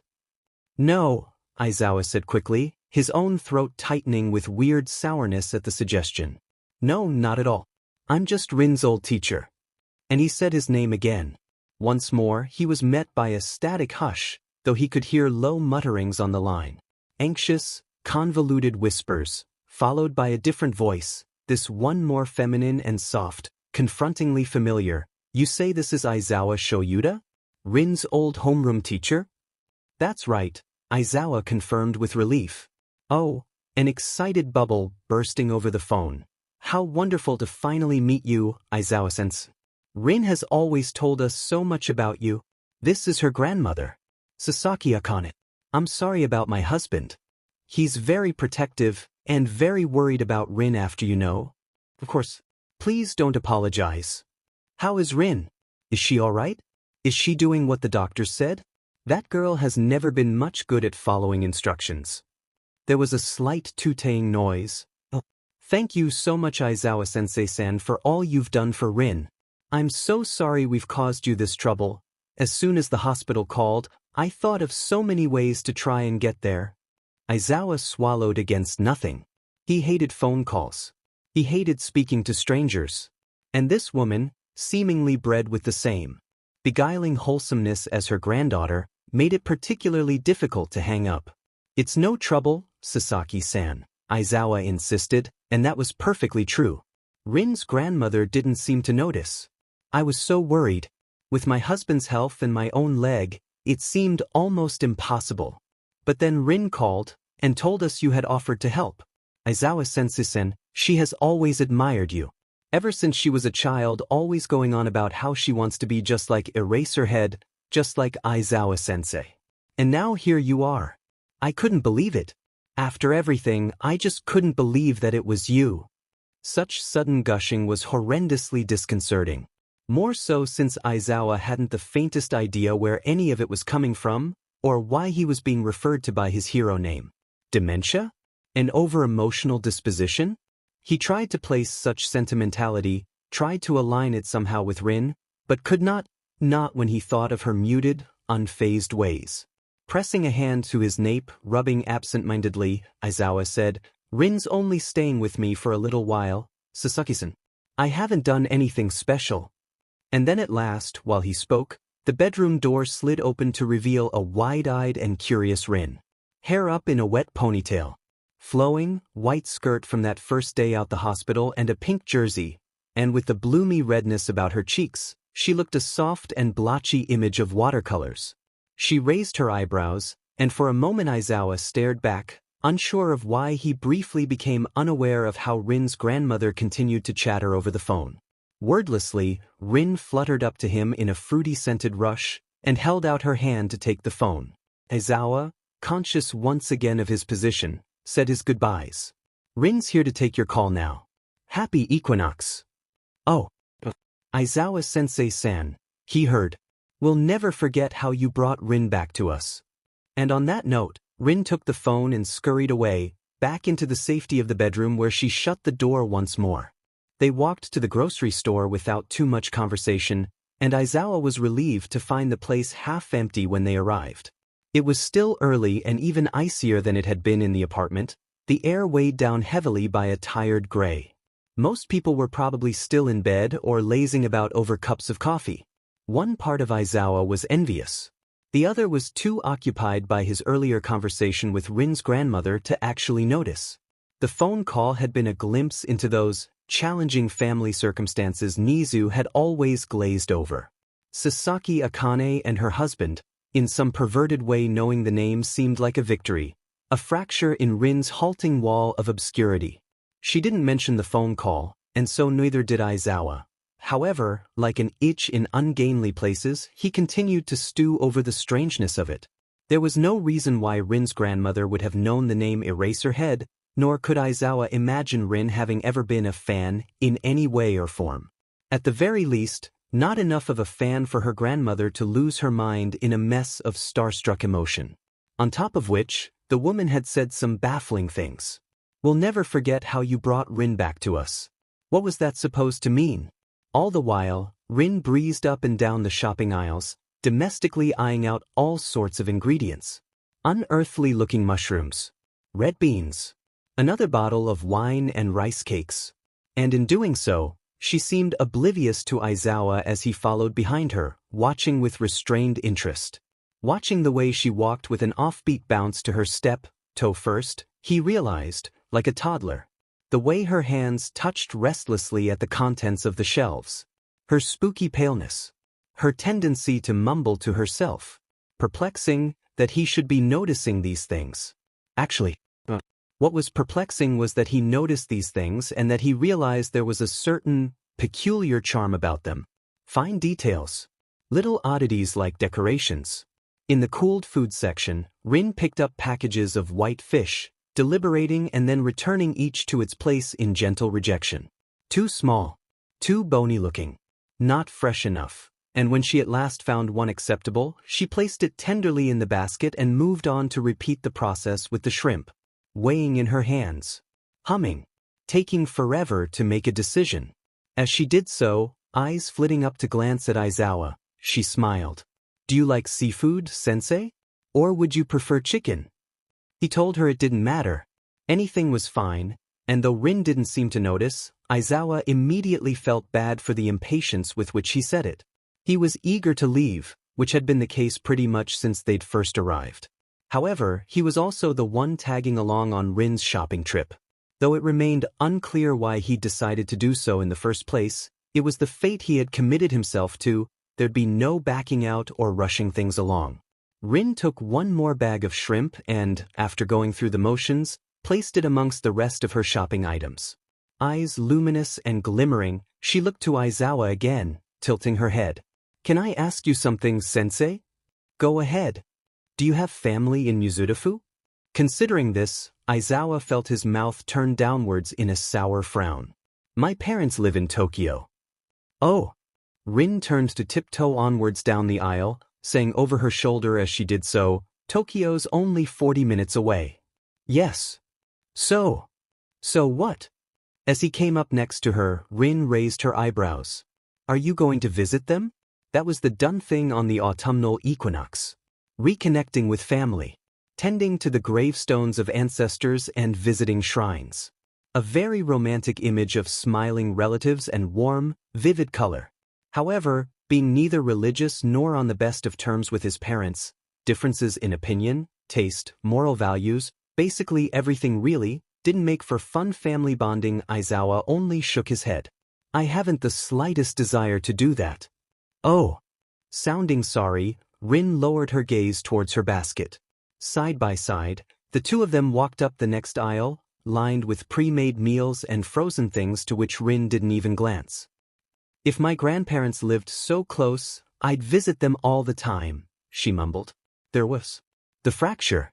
The hairline crack. Aizawa looked out for more than he'd like to admit.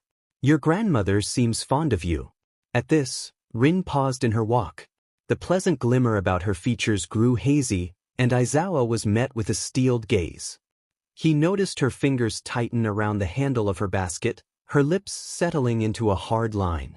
"Aizawa-sensei," Rin said softly, "I'm really sorry about my grandmother. I don't know what she said to you earlier, but you seemed annoyed." Surprised, Aizawa shook his head. "No, not at all.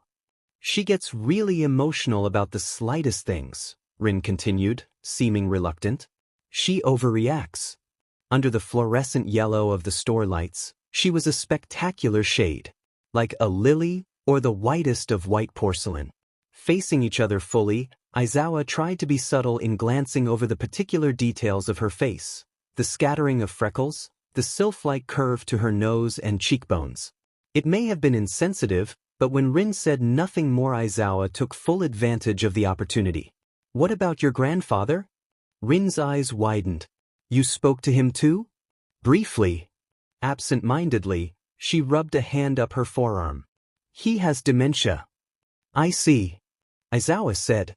"I assume you're close to them." Just, they've taken care of me for a very long time. What about your parents? The question appeared to strike a nerve. Rin's hand stopped moving, and she clutched the sleeve of her jersey in a clawed tightness. Her gaze pierced through Aizawa with all the poignant threat her vampiric loveliness suggested, and he felt his heart plunge at the realization that she was irritated. No, not irritated. Upset. He'd gone too far without even having gotten started. I'm sorry, he grumbled. That's not any of my business. No. It's fine, Rin said, and swallowed against nothing. I'm not sure how to say it. She chewed on her words, bit her lip. I don't know where my parents are. Aizawa didn't shy away from the intensity of her expression, listening attentively, waiting for her to continue. Ready to clasp her hand before she dug straight through the jersey with her nails. But she relaxed her grip and pouted her lips slightly. Honestly, I don't really care to know. The jolting callousness of her words brought an end to the conversation, and the two of them continued through the store in silence, one which was oppressive and brooding, sending Aizawa into yet another flat spin of frustration. Instead of shedding any clarity on the matter of Rin, he'd only been left with more questions. More absorbed fascination with this girl he'd once cared relatively little for. Had she always been like this? How had he not noticed? What charm was there in those ghosting smiles of hers, that strange otherness that separated her from the rest of the world, that hadn't been there before? And why did he care? The teller grinned at them both with a friendliness quite irksome for so early in the morning, glimpsing between Aizawa and Rin expectantly. It must have been an odd, even improbable picture. Rin, floaty and sugar-white like a daydream, next to Aizawa, who was not unaware of his scowl and the lazy sloppiness of his appearance, just as he wasn't unaware of what it must have looked like, the two of them together in the grocery store at this hour. And as he paid for all Rin's items, much to her dismay, "But Aizawa-sensei, there's so much, and you didn't even get any of the stuff you needed. Please don't do that. It's fine. Really. Please don't." He silently pleaded that there would be no one like Yamada to witness any of it. The wind had picked up, cold gusts that blew and died down and then blew again like phantoms against them. Now out on the street, Aizawa found himself in less of a rush to get back to the apartment. It was only a few blocks away. A 15-minute walk if one walked fast. However, switching his attention between the muted tap of their steps and Rin's skirt as it waved about her legs in dramatic flares of white, he almost dragged his feet. Nodding, listening with the same, concealed attention whenever Rin spoke, she pointed out the different shades of red and orange leaves, commented on strangers' facial expressions, thanked Aizawa again and again for buying the groceries. Occasionally, she'd lift a hand to scratch at her chest. "Are your bandages bothering you?" Aizawa asked eventually, and with a dainty shrug Rin replied, "I think it's the stitches." "How much longer are they supposed to stay in for?" She hesitated, switched her shopping bag from one hand to the other.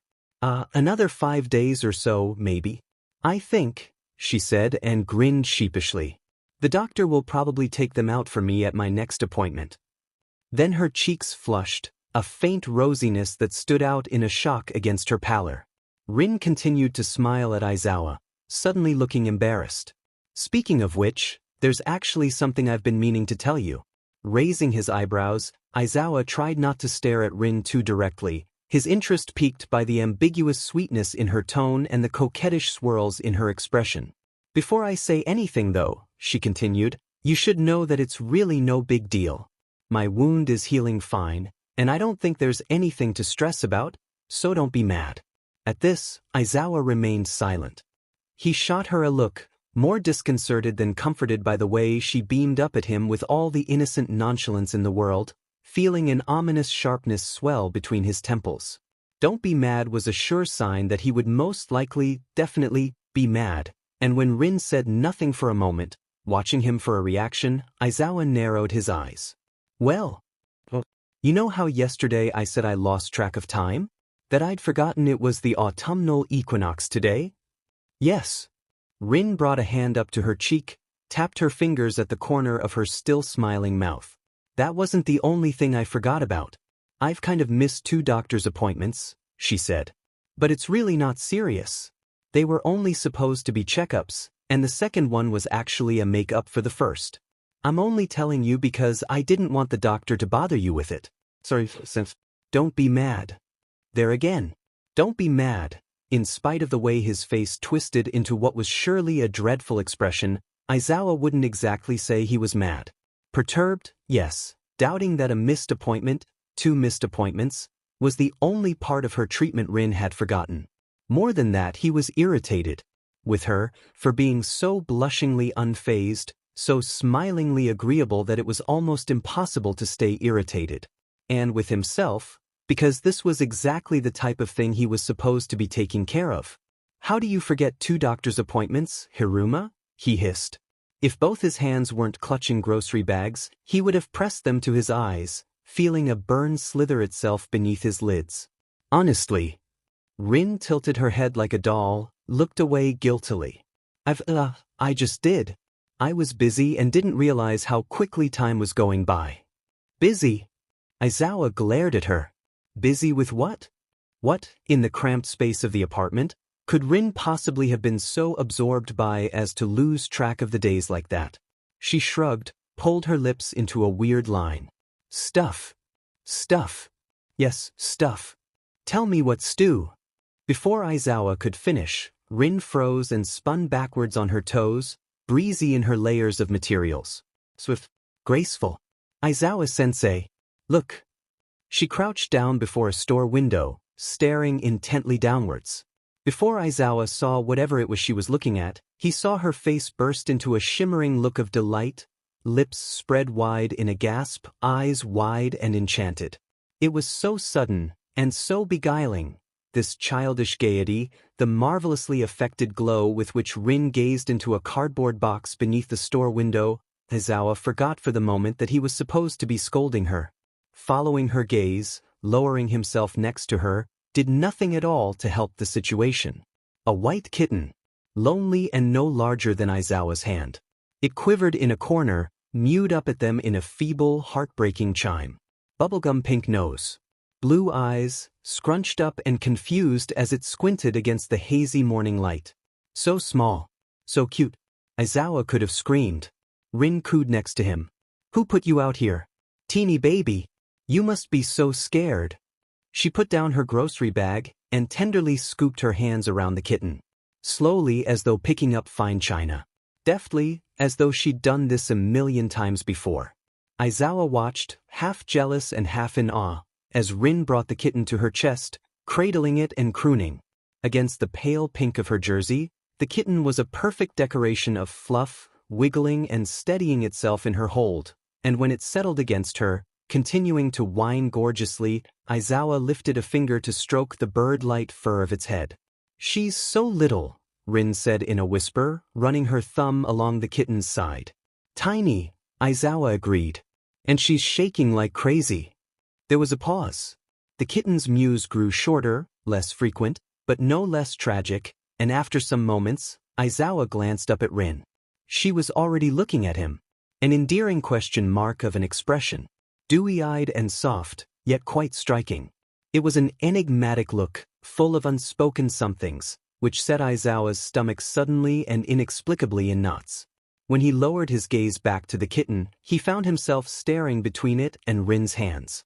Bony-fingered, a light dusting of more freckles over her knuckles. Fine, enchanting hands.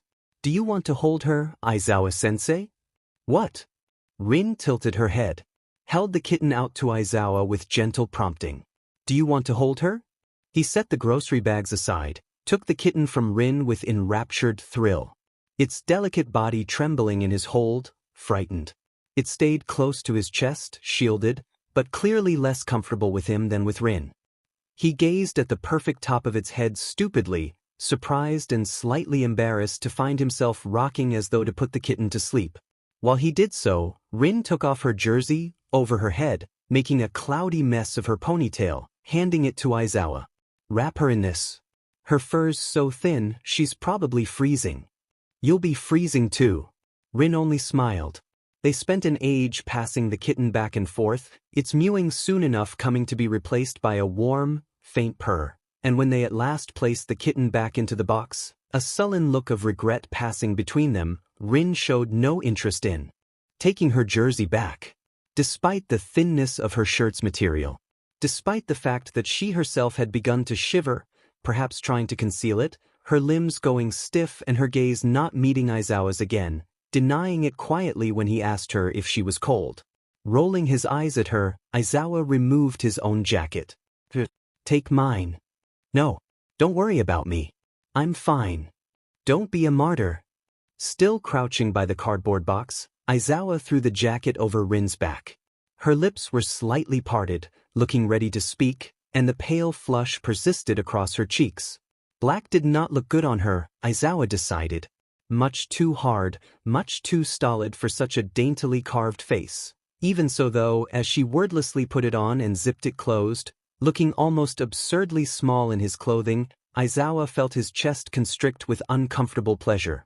Saying nothing more, they both stood, taking their grocery bags from the floor and glancing once more to the kitten, wrapped up and cozier than when they'd arrived. Little white head peeking out from the pink material, the kitten was silent as they left. That afternoon, they ate mushroom soup and ohagi by the window.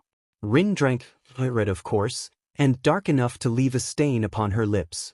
Aizawa drank beer, the better ones Rin had bought for him, which, he admitted to himself, actually did make the other stuff he drank seem like shit. They spoke about the kitten, which quickly became a painful topic and was abandoned, and in between lapses of silence, Rin would sigh or shuffle or fidget with her chopsticks. She still wore Aizawa's jacket, and in spite of the harshness of it against her silky mess of hair, her skin, her smile, Aizawa liked it. He didn't listen to a lot of what she had to say, not that there was much of it in the first place, because most of that time he spent looking at her. Really looking at her. Taking in all the peculiarities of her mannerisms and expressions and features, trying to figure out why he had never noticed any of it when she was his student. More than that, when the sun started to set over the cityscape, and hints of lethargic, orange light began to fall in through the window, he willfully studied the ghostly impermanence of it all. Like she was a figment of the imagination, illuminated by the burning glow of an autumnal evening, smiling at him attentively, disconcertingly, for behind that smile was something Aizawa just couldn't place. Something beckoning and unfamiliarly familiar, making his chest ache. And when he said goodbye to her much later than he should have, when she gave him another Tupperware of the soup and 2 ohagi skillfully wrapped in tinfoil, he was struck by the warmth of it all. The subtle delight in Rin's manner. The way her face lingered in his mind long after he left, long after he arrived back at the school. What about it? He couldn't put his finger on. The wine stain on her mouth, the perfectly carved shape of her neck and collarbones beneath the material of his jacket. To his horror, Aizawa realized that in all his one-minded focus, he had forgotten entirely about the matter of her doctor's appointments. Aizawa was horrified. It seemed Class 2A was as well, or perhaps, not so much horrified as they were dumbfounded. He'd only just finished handing out the marked quiz papers, faced by an anxious silence as his students looked over their results. A silence so pervasive and perfect, in fact, that when Aizawa returned to his place at the front of the class, he could hear with piercing clarity as Kirishima whispered, to no one, to everyone, with choked and wide-eyed confusion, "Aizawa-sensei drew a smiley face on my quiz." Followed by the equally perturbed voices of his peers, with Kaminari saying, "Even me." And Aizawa-sensei wrote, "Better luck next time on mine." Followed by Jairu, "Mine says good job." "No fair," was Ashido's poorly hushed input. "I didn't get anything nice on my paper." And so it should have been the case with everyone. Alas, Aizawa could feel stunned eyes being turned his way. All Rin's doing. Aizawa knew he should have checked the papers she marked. Was she trying to ruin him? Was she trying to incite an uproar in his class by doodling cutesy faces and positive affirmation on his quizzes? Dreadful. Absurd. How had logic evaded him like this? To leave that ditzy, daydreaming creature to her own devices. Still, in spite of his dismay, Aizawa tried to remind himself that this was not the worst that could have happened. So long as she hadn't made a mess of the actual marking, a few sweet comments wouldn't be the end of the world. Wouldn't open the gates of hell. Only, as Aizawa thought these things, As he tried to console himself in the face of such humiliation, it only got worse. Much worse. From the back of the class, he heard Mineta. Insidious. Full of that irksome insinuation. Aizawa-sensei also wrote on mine. But this isn't sensei's handwriting. It's too pretty, he said, and Aizawa could hear the conniving suggestion in his voice. Too much like a woman's. Then came Yaoyorozu. What are you saying? Mineta again, making Aizawa's stomach clench. Maybe Aizawa-sensei has a girlfriend. After that, Aizawa dismissed the class 10 minutes early and retreated to the staff room. The secure, silent safety of the staff room, making himself a strong cup of coffee and crawling into the comfort of his sleeping bag. Even then, however, Rin continued to be a persistent presence, her ohagi waiting deliciously on Aizawa's desk, demanding to be eaten, a reminder to call the hospital and to remake an appointment with the doctor, because Aizawa didn't trust Rin to do it herself. When he pulled his phone from his pocket, shuffling to unzip the sleeping bag and holding the screen before him, there was a missed call. Rin? Aizawa opened the notification and realized he was holding his breath. Togata Mirio. And a message. Hello Aizawa-sensei. Please give me a call when have a chance. Please. Confused by the dull sense of anticlimax, any message or notification nowadays made Aizawa uptight. It could have been Rin. She could have needed him. It never ended up being her though, and Aizawa would always have wound himself up for nothing. He opened Togata's contact details and dialed. 3 rings. The familiarly good-humored and ever-animated voice answered. Aizawa-sensei. How's it going? Thanks for returning my call. No problem, Aizawa droned. Do you need something, Togata-san? Actually, it's about Eri. Work's going to be taking me out of town this weekend, and I was hoping you'd be able to look after her for the day on Friday. You see, I've asked Nijire-chan and Tamaki-kun, but their agencies are keeping them very busy and so they'll only be able to take care of her from Saturday. Ever since the events of the previous year, Togata still hadn't regained his quirk. Tireless hours had been spent trying tireless strategies. Eri had been working hard too, complying with whatever was asked of her with that innocent will to please, to do anything to make Togata happy. However, after graduation, Togata had gone on to run the corporate side of the Night Eye Agency and, to Aizawa's surprise and satisfaction, took on the duty of a full-time caretaker for Eri. A sort of single dad, if you will, with Hato and Amajiki helping out on the side. Aizawa was also involved. He still played an important part in training Eri's quirk, of course, but had also become an unofficial babysitter. Infrequent, but favored. He'd even grown a small stash of Eri-friendly activities in his apartment. Crayons and coloring books and an endless supply of apples. He was always happy to look after Eri over weekends or evenings.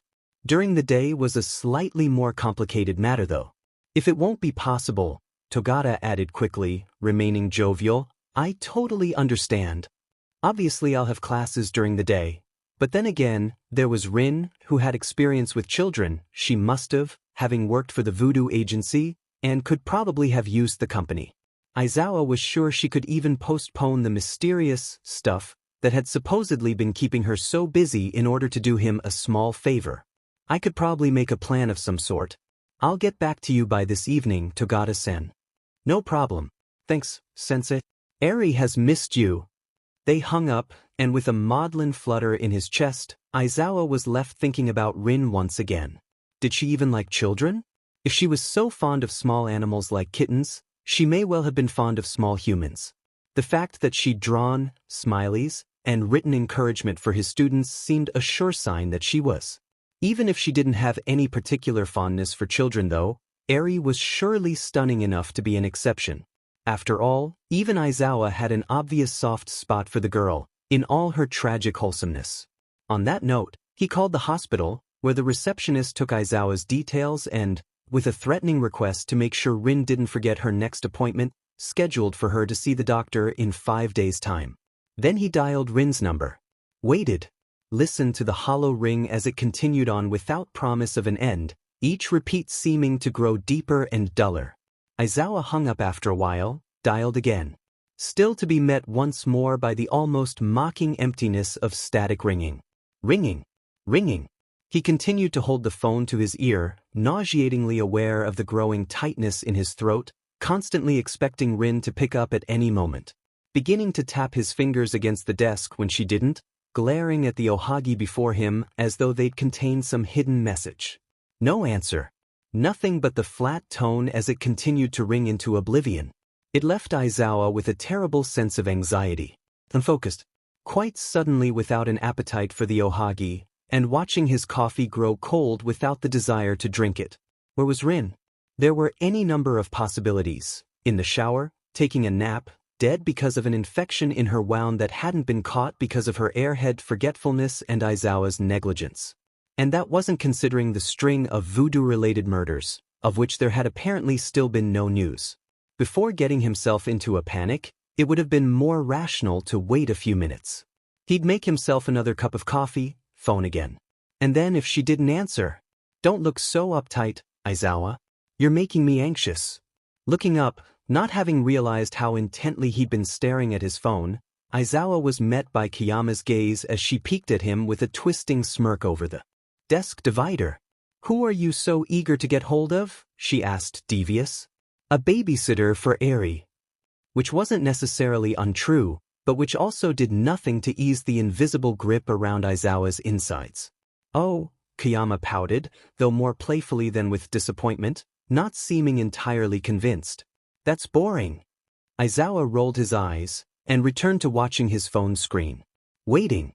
Feeling a sick sourness in his gut as the time changed. Waiting for Rin to return the call or send a message or, "Is she a pretty babysitter, at least?" Aizawa groaned. "Does it matter?" "Of course it does." "I don't know." To which Kiyama raised her eyebrows, peering over the rim of her glasses with thirsty intimation at Aizawa. "Young? Nice face," she prompted. "Legs? Breasts? You're a man, Aizawa. Surely you must notice these things." "For fuck's sake, Kiyama." "I said I don't know." With a surprised widening in her features, Kiyama raised her hands in mock surrender. Oblivious to the vile anxiety which welled somewhere within Aizawa's ribcage. Ignoring the way he clutched the phone more tightly as the time changed once again. She tilted her head, continuing to offer a smirk.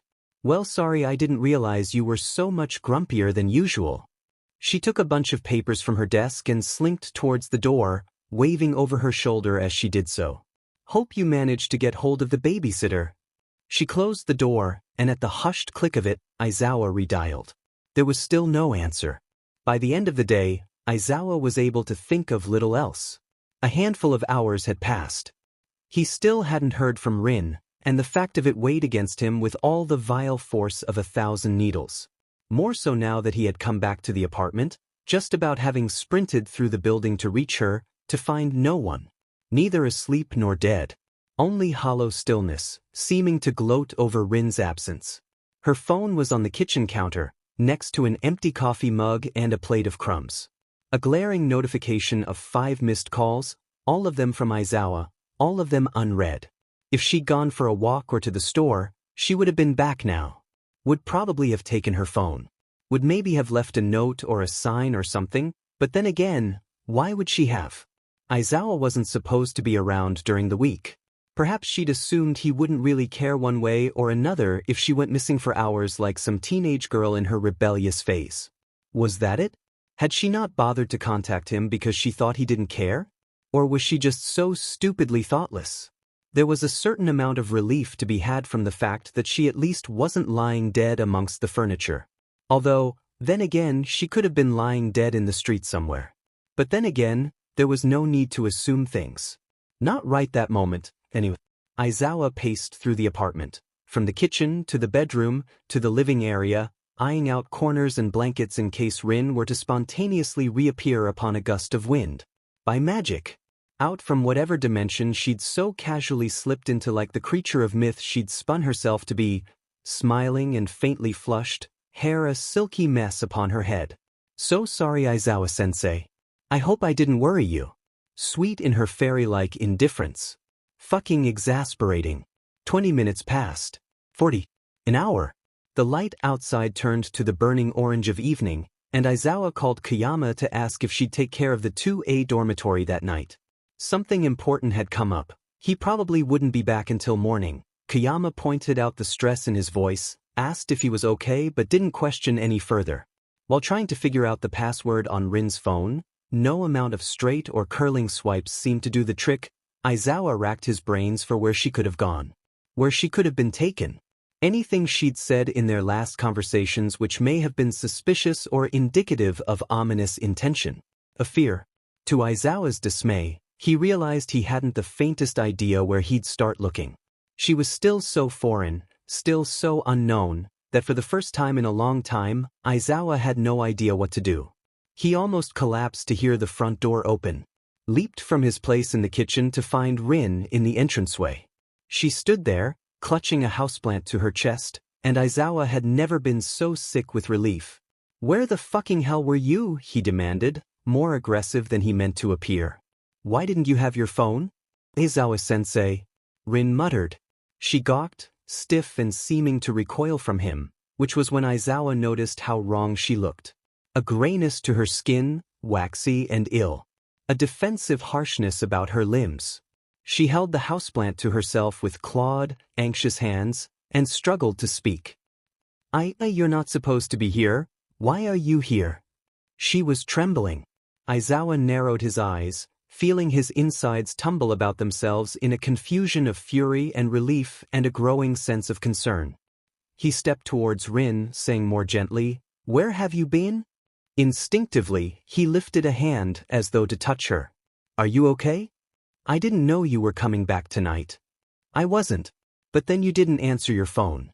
Rin stood frozen, mouth opening and closing with words that wouldn't come. Her eyes darted downwards. She swayed slightly. "I'm sorry, Sensei. I didn't mean to bother you." "You didn't bother me," Aizawa said, and it sounded like a hiss.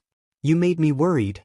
He tried to take the houseplant, a white pot, fleshy, purple leaves, but Rin turned away, held it possessively against herself as Aizawa demanded once again, "Where were you?" "At my apartment," Rin replied, continuing to keep her gaze downturned. "I had to water my plants." "Really?" "Yes." "Are you lying to me?"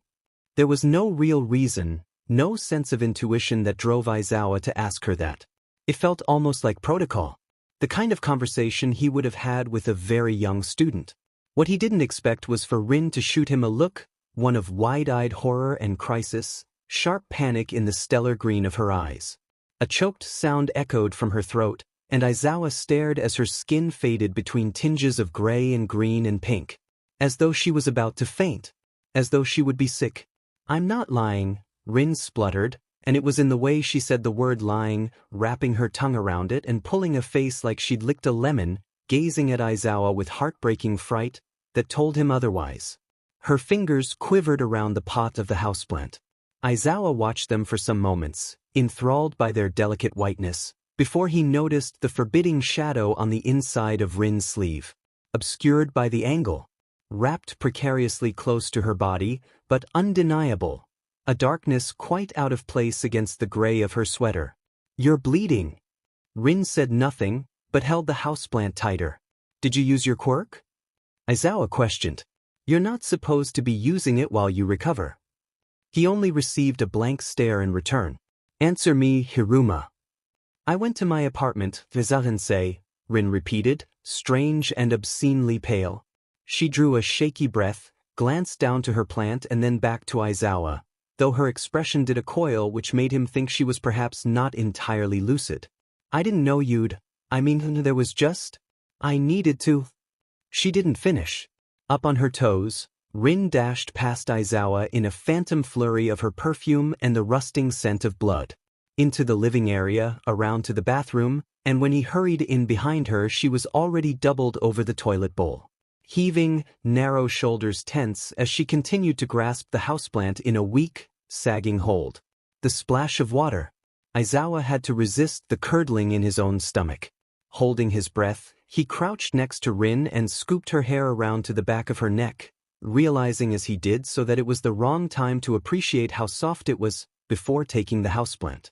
Rin did nothing to resist, didn't even seem to feel his hand as it breezed against hers. Bitter. Acidic with the sour burning of sickness. It was short, but thoroughly unpleasant. In a half-desperate moment, Aizawa pressed his hand between Rin's shoulder blades and rubbed. Not really sure why he was doing it, but feeling like it was right. Her heartbeat reverberated faintly against his palm, rapid and shocking, and when the spell finally subsided, Aizawa heard a brittle sob like a sniff. "Disgusting," Rin murmured, and dragged her hand over the handle to flush. "I'm sorry. I'm so sorry." "It's fine." Aizawa nudged her in the side, carefully tugged her upwards. "Sit. I'll be right back." There was a first aid kit in the bedroom cupboard. After some scrounging, having to draw deep breaths to soothe the onslaught of his own nausea, Aizawa found it and returned to the bathroom. There was a lingering odor of vomit. Rin was crumpled on the toilet seat, gaze averted once again behind a curtain of hair. "Roll up your sleeves," Aizawa said. Rin shook her head. "Do it." Weakly, apparently in no position to argue, she obliged. Aizawa watched as the material scrunched into soft folds at her elbow, and then eyed the red stains like paint down her arms. 2 slices, deft and straight, at the top of each wrist. Shallow enough to not need stitches, but bloody and black. Aizawa ran hot water over a face cloth and dabbed Rin's skin clean, feeling her eyes bore into the top of his head as he did so. In his palm, her wrist was light, delicate enough for him to snap in a single movement. And then there were her scars, angry, mangled flesh in a perfect row down her arm. Aizawa imagined tracing his finger in a zigzag between them. He sighed. "I didn't realize watering plants could be such a bloody endeavor. It's a pretty extreme sport." Glimpsing her face, Aizawa was met by a self-conscious smile. Fleeting. Embarrassed. He looked back to her arm, now returned to its translucent whiteness, and pulled a bandage from the first aid kit. He wrapped it, secured it, moved on to the next arm where, beneath the blood, terrible lines of bruising wrapped around her skin. A handprint. Where did this come from? There was a burglar. A burglar? Yes, Rin murmured flatly. In my apartment. He attacked me, so I defended myself. A burglar shouldn't have shaken her this much, to make her tremble and stutter, and hurl up her insides. Shouldn't have made her look at Aizawa the same way she'd looked at him as a teenager, when she'd made a mess of her quirk. Frozen. Bleeding out without any idea how to stop it. Odd that he should be remembering that now. Was it a burglar? Aizawa began, wanting to be sensitive but at the same time realizing the impossibility of it. Or was it the man who tried to kill you? Could it have to do with your agency? As he bandaged her second arm, Rin gave him a sour look. No, it couldn't have been him. She paused and sniffled, lifting her free hand to wipe at her eyes. He's dead. What? Detective Tsukachi called me last week. All 4 of the murder suspects have been found. They're all dead. One's body was half dissolved in acid. The guy who shot me had all his fingerprints burned off and all his teeth pulled out. Detective Tsukachi said they'd been found almost a week before he called, but it was nearly impossible to identify them. Rin pulled a face, something of a grimace. Aizawa blinked up at her. Shit. I know, right? Why didn't you tell me?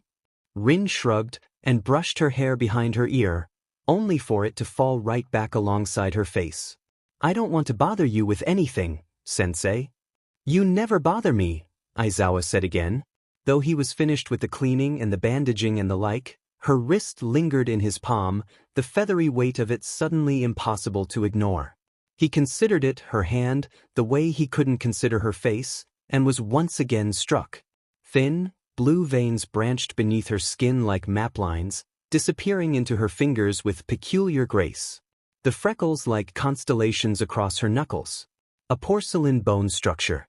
Short, manicured nails.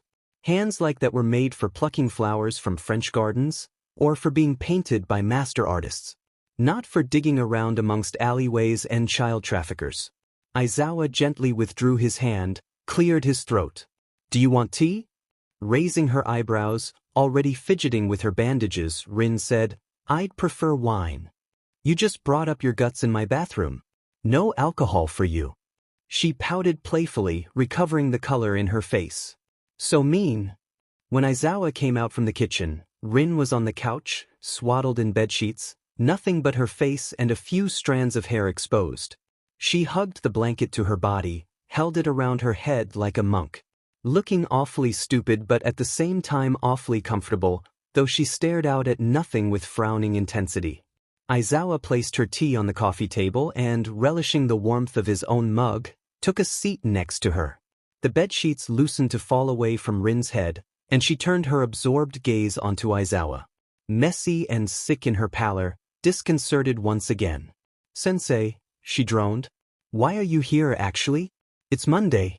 You need to be at the dormitories. Why are you so concerned? Aren't you happy to see me?" he joked, though without any humor in his voice. When Rin's forehead wrinkled, eyes glinting with girlish distress, Aizawa shook his head. "As I said, you weren't answering your phone, and I came to look for you. To make sure you were all right." "I'm sorry." "Stop apologizing." Snaking a hand out from the safety of her blanket shield, Rin took her tea and drank deeply. Swallowing hard, almost glaring. With the sense that he was waiting for something, Aizawa also sipped, immediately feeling stupid for having made himself tea instead of coffee. He didn't even like tea. Especially not the chamomile which had been sitting in his kitchen cabinet for months now. But Rin made no faces, expressed no qualms with what she had been given, and so Aizawa continued to drink in silence, though not without a certain amount of grouchy resentment. Rin finished long before he did, but did not return the cup to the table. Instead, she ran her fingers along its shell, giving the impression of manic agitation or exhaustion. She'd shiver every now and then, would sigh thoughtfully, and when at last she spoke, it was hesitant and slow. "Do you need to leave again?" Aizawa leaned against the back of the couch. "Would you like me to?" They watched each other, Rin seeming expectant as she considered her answer, rolling her lips around the words, tilting her head and looking uncertain. "No," she said at last, and Aizawa felt his spine slacken for the first time that evening. "I'd like you to stay." "Then I'll stay." Although Aizawa had a lot of questions, for one, why she had brought a houseplant back to his apartment, and whether or not she would have the stomach to look after Eri that coming Friday, neither of them said anything more, slipping into a silence which over the last few weeks had become comfortable and even calming. He continued to glance at her out from the corner of his eye. Every now and then, she'd look at him too, and for a moment an unnamed intimacy would pass between them. She shuffled closer once or twice, trying but failing to be subtle on account of the rustle of the bedsheets.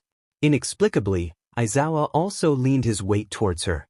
A gentle shifting, until there was the lightest touch of their shoulders, separated by layers of clothing and blanket, so soft that it seemed absurd to notice it at all. Rin sighed next to him. He held his breath for fear of disturbing the delicate solace. Hushed in the guarded closeness of the apartment, sleepy and relieved, Aizawa listened to her breathe, at the same time profoundly aware of his own heartbeat in his ears, and was surprised when he felt her head against his arm. Surprised, indeed, but not unpleasantly so. She probably hadn't meant to fall asleep like this. Fascinated, Aizawa watched her features, her skin, slightly blushing, the way her lashes fluttered with soft lethargy. He could smell the faint traces of her shampoo, could feel through the material and linen as her limbs grew limp. For a long time, Aizawa was perfectly still, neither needing nor wanting to disrupt it. Her sleep, the vulnerability of it, his own sense of anxious calm like an anesthetic at the contact. Shameless, warm to the core, he fell asleep too. "So what happened last night?" "What do you mean?" "Kiyama said you asked her to take over dorm duty. That you sounded super freaked," Yamada said, and spun on his chair to face Aizawa fully. "What's up with that?" Earlier that morning, Aizawa had woken to the smell of cooking eggs. The sound of Rin bustling about the kitchen, clanging pans, the kettle boiling. With a certain amount of disbelief, he'd realized that he'd slept through the night, and with even more disbelief, had been delighted when Rin emerged from the kitchen in gray sweatpants and a fresh sweater, not even a ghosting shadow of the night before across her face. They drank coffee. She brought him an omelette stuffed deliciously with spinach and mushrooms. Before her, Aizawa had never eaten so many vegetables in his life. Neither of them mentioned the supposed burglary, though it balanced itself in Aizawa's mind. somewhere between his reluctance to return to school and his piercing over-awareness of Rin. He'd almost forgotten the drama of it all. Even while she was wrapped in bandages, even being the potential target of a murder conspiracy, Rin seemed to have that effect on him. Looking away from Yamada, whose curiosity was both intrusive and alarming, Aizawa almost smirked. "A damsel in distress," he said, managing to sound indifferent because the fact of it was true. Yamada leaned in, wide-eyed behind his shades, speaking in a near whisper, "Aizawa, please say you aren't shitting me." Feigning nonchalance, Aizawa only shrugged. "You're kidding, I would have been the first to know about any damsel." Yamada paused. Right. Though you are looking pretty spry this morning." "No, I'm not." "Yeah, you are." Now it was Yamada's turn to smirk. He leaned back in his chair, threw his arms behind his head in a casual display of amusement. "What's your secret? Yoga? Special diet? You've put on weight. I can see it around your face." To emphasize his point, Yamada slapped his own cheeks playfully. "Did you finally get a cat? Is that what's got you in such a dandy mood, drawing smileys on your students' quizzes and all?" With renewed venom, Aizawa shot Yamada a glare. "How did you know about that?"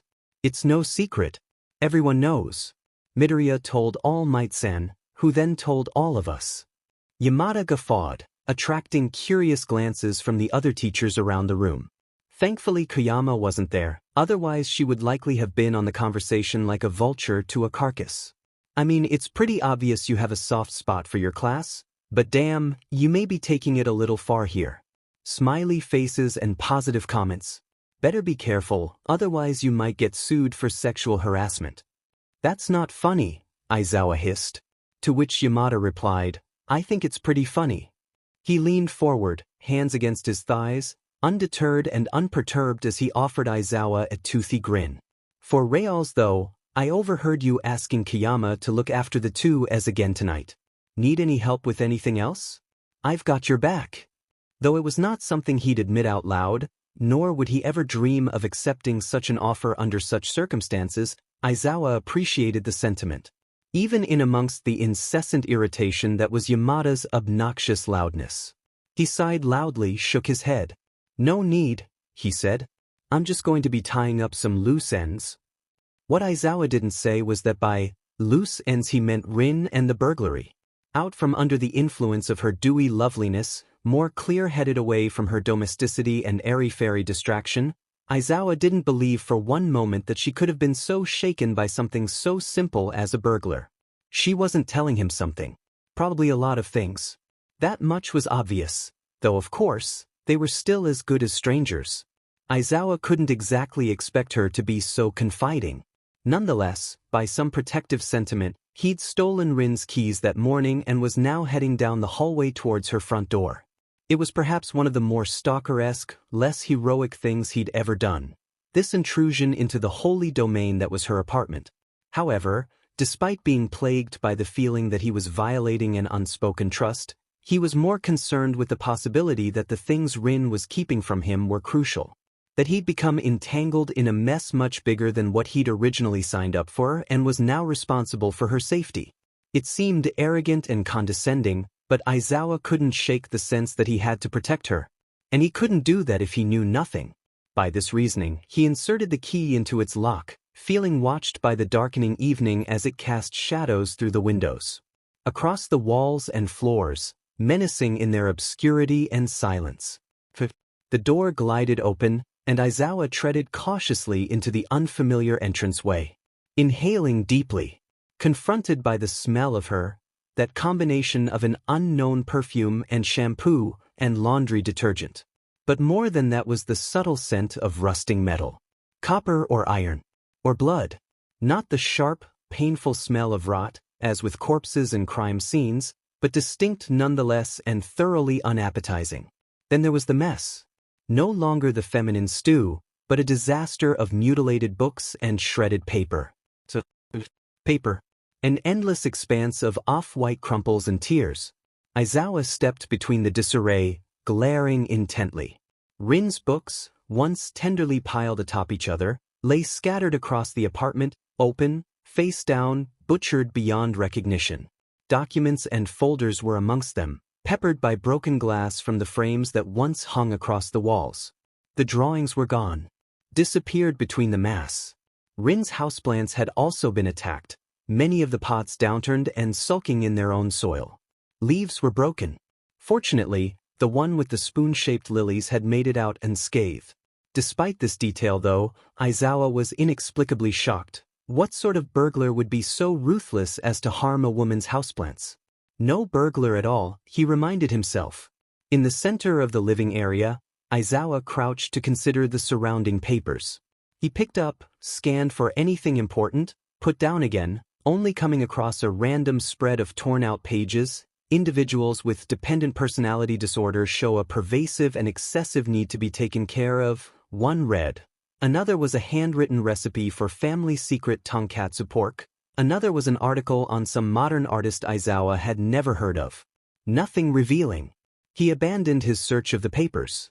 Shamelessly and with a clandestine sense of interest, he made for Rin's bedroom. There, Aizawa found another mess. Only this time, it was more alarming. Fewer papers, though the ones that did lie scattered across the room were torn into sharp, callous angles, some tipped by red. Open drawers, with clothing falling out like organs after disembowelment. And on the bed, where the thick duvet was scrunched and waved, were bloodied handprints. Burning. Ominous against the pale sheets. Much too large to be Rin's. For a moment, Aizawa stared, feeling his stomach clench around itself. Not a burglar. It was clearly not a burglar. Did you take my keys, Aizawa-sensei? Sweet voice. Tinged with indignation. At the sound of it, Aizawa's pulse halted through his veins. He turned, coming face to face with a deeply frowning Rin. Hair up in a pony. Clad in a maroon sweater. Watched him, looking less offended than she did uneasy, body held in a tense stance to attack. At her side, she clasped a blade. Aizawa raised his eyebrows. Are you going to stab me if I say yes? I didn't know it was you, Rin said simply and, as though to make a point, threw the blade as one would an empty wrapper. It bounced across the floor, clanging in an echoing sing-song as it spun into stillness. Why are you here? Aizawa pressed his hands into his pockets, tilted his head at her. I could ask you the same thing. Rin's brow furrowed endearingly. It's my apartment. You're supposed to be back at mine. I'm not under house arrest. I can go where I like. So you come back to the place you were supposedly attacked by a burglar? To this, Rin said nothing, but pouted slightly and averted her gaze. Lifted a hand to her cheek. Tapped her fingers across her skin. She glanced toward the bed, to the crimson handprints, which perhaps had stained themselves upon her mind as they'd done to Aizawa's, and then away again. The silence wasn't an invitation for interrogation. Even so, Aizawa stepped towards her, coming close enough to see the speckling of freckles across her cheeks, and gestured to the anxious disorder of the space. But this wasn't a burglar, was it? He demanded. Tell me the truth this time. Pervasive wordlessness. I assume you didn't call the police, Aizawa said. Rin shrugged, a dainty evasion. He came closer once more, trying hard to ignore the burn as it spread between his lungs, branching through his chest and into his spine. Though Aizawa didn't allow his eyes to glimpse over the handprints, the curdling mess of the bedsheets, the image of it flashed behind his lids. Vivid, almost painful. And when he stopped before Rin, lifting his hand to graze her wrist, jolted by the contact of it, what was he doing? He questioned quietly, did they hurt you? Wide eyes, stunned and confused, met his. Rin's lips parted, closed again, and then with the moist click of her tongue at the roof of her mouth, she sighed. No, Rin said. That's not what happened. Then what? Aizawa's fingers, though he considered pulling them away, lingered against hers. A twitch. A gentle press of the back of her hand into his palm, fleeting and impersonal. So subtle, like hovering against the still surface of water.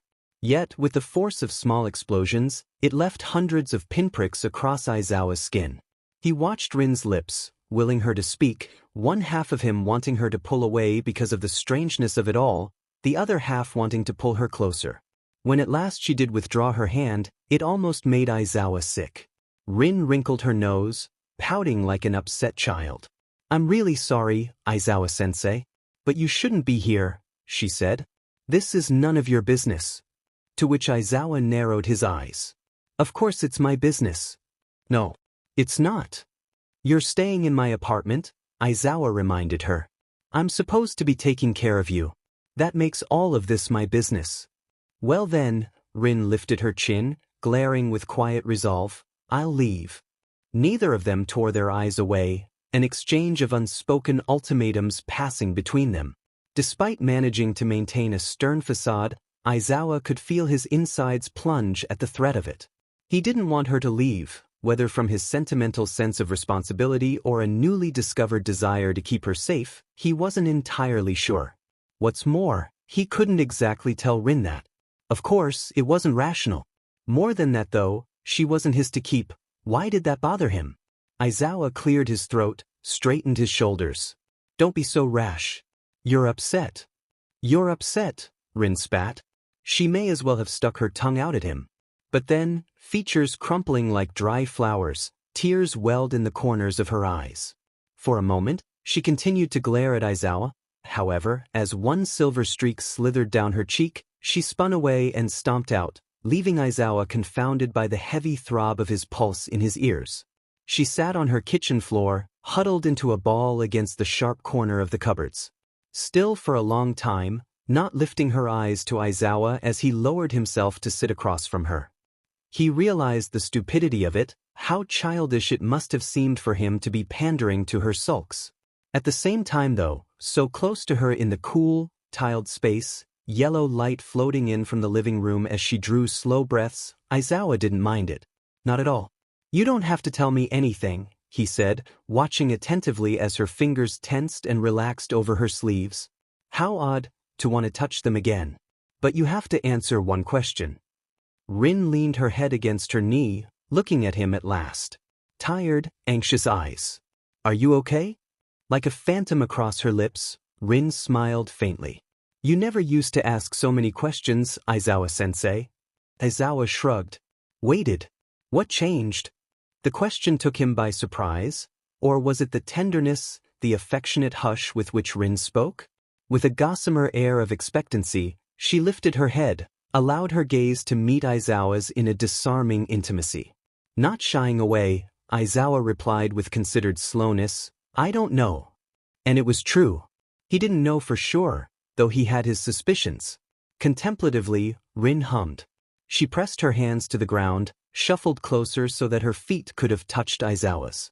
Leaning in towards him, ponytail hanging over her shoulder in a platinum curling of silk, she said, It wasn't a burglar in my apartment, sensei. You were right about that. But they weren't trying to kill me either. She rubbed a hand over her forearm, and briefly, Aizawa watched as she did so, committing to memory the fine undulation of the bones beneath her skin. This person was trying to get information. You see, there's something very important that I know. Or that I think I know. I'm not sure yet. When I came here yesterday, this person was going through all my things, which is why everything looks like a war zone. Despite the loaded multitude of undertones, Aizawa was surprised by Rin's sincerity. He shifted his weight, terribly uncomfortable upon the cold tiles but not wanting to break away. You said they attacked you. They did, Rin nodded. But it wasn't a serious attack, you know, like they were only trying to scare me. She paused, biting her lip in thought, and then added, They did scare me. Which explained the way she'd been acting the previous night. Aizawa swallowed hard against the urge to press his hands to her cheeks. Those smooth, perfectly colored cheeks. What sort of information were they looking for? He questioned. Does it have to do with Dr. Voodoo? With your agency? This is a lot more than one question, Aizawa-sensei. Rin raised her eyebrows, the luminosity of her eyes glimmering. But yes, it has to do with Dr. Voodoo. What about him? I can't tell you. Aizawa huffed. Well, can you tell the police? No. And you can't tell them anything that I've just said either. Why not? You just can't. Please. With deliberate softness, she wrapped one hand around Aizawa's, clutched it, more like her fingers trembling against his skin, sending a thrilling surge of dizziness to Aizawa's head. I know it's probably frustrating and I'm really sorry. But this is something I've been trying to figure out for a long time now and Rin squeezed, and it seemed to be more for her sake than Aizawa's. I don't want to depend on you. She let go of his hand, and Aizawa sighed. All things considered, she had already given him sheer amounts of information compared to what he'd known before. Still, to be cut off so suddenly, for the walls to go back up around her, it left a terrible simmer in Aizawa's stomach. He wanted to feel her hand again, wanted to stroke her hair, touch her, something. He wanted to know so much more, but it was clear in the way Rin sank back into silence that the conversation was over. As though to rub salt in the wound, she tilted her head, gave a small smile. Can we change the subject? Aizawa narrowed his eyes. Such infuriating sweetness. Fine, he said. So long as they could stay like this for a little while longer. Do you like children?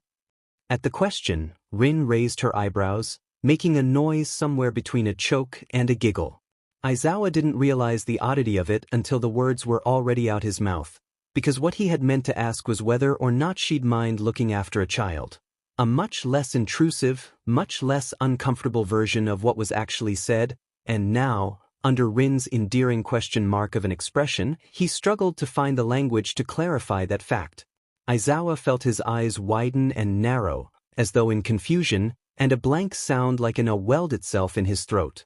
Brushing a stray wisp of hair behind her ear, Rin smiled coquettishly.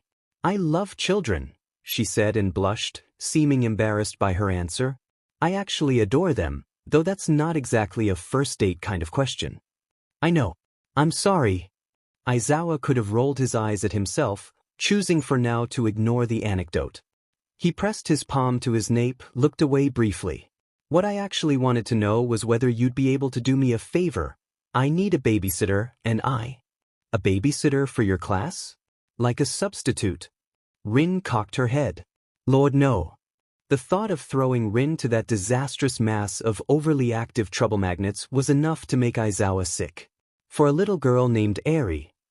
Eri? Yes. She was rescued about a year ago from a breakaway group of Yakuza, and I've been helping train her quirk. I know who she is, Rin just about squealed.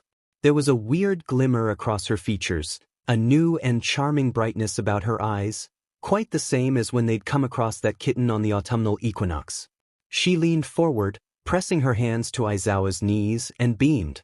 There was a lot of talk about her at the agency, and I saw her the few times she was on the news, Rin explained, self-consciousness now gone. She looked like a fairy. The irony was not lost on Aizawa. While Rin babbled on, I was wondering what happened, who was supposed to be looking after her. What a brave little girl. And such a cutie, from what I've seen.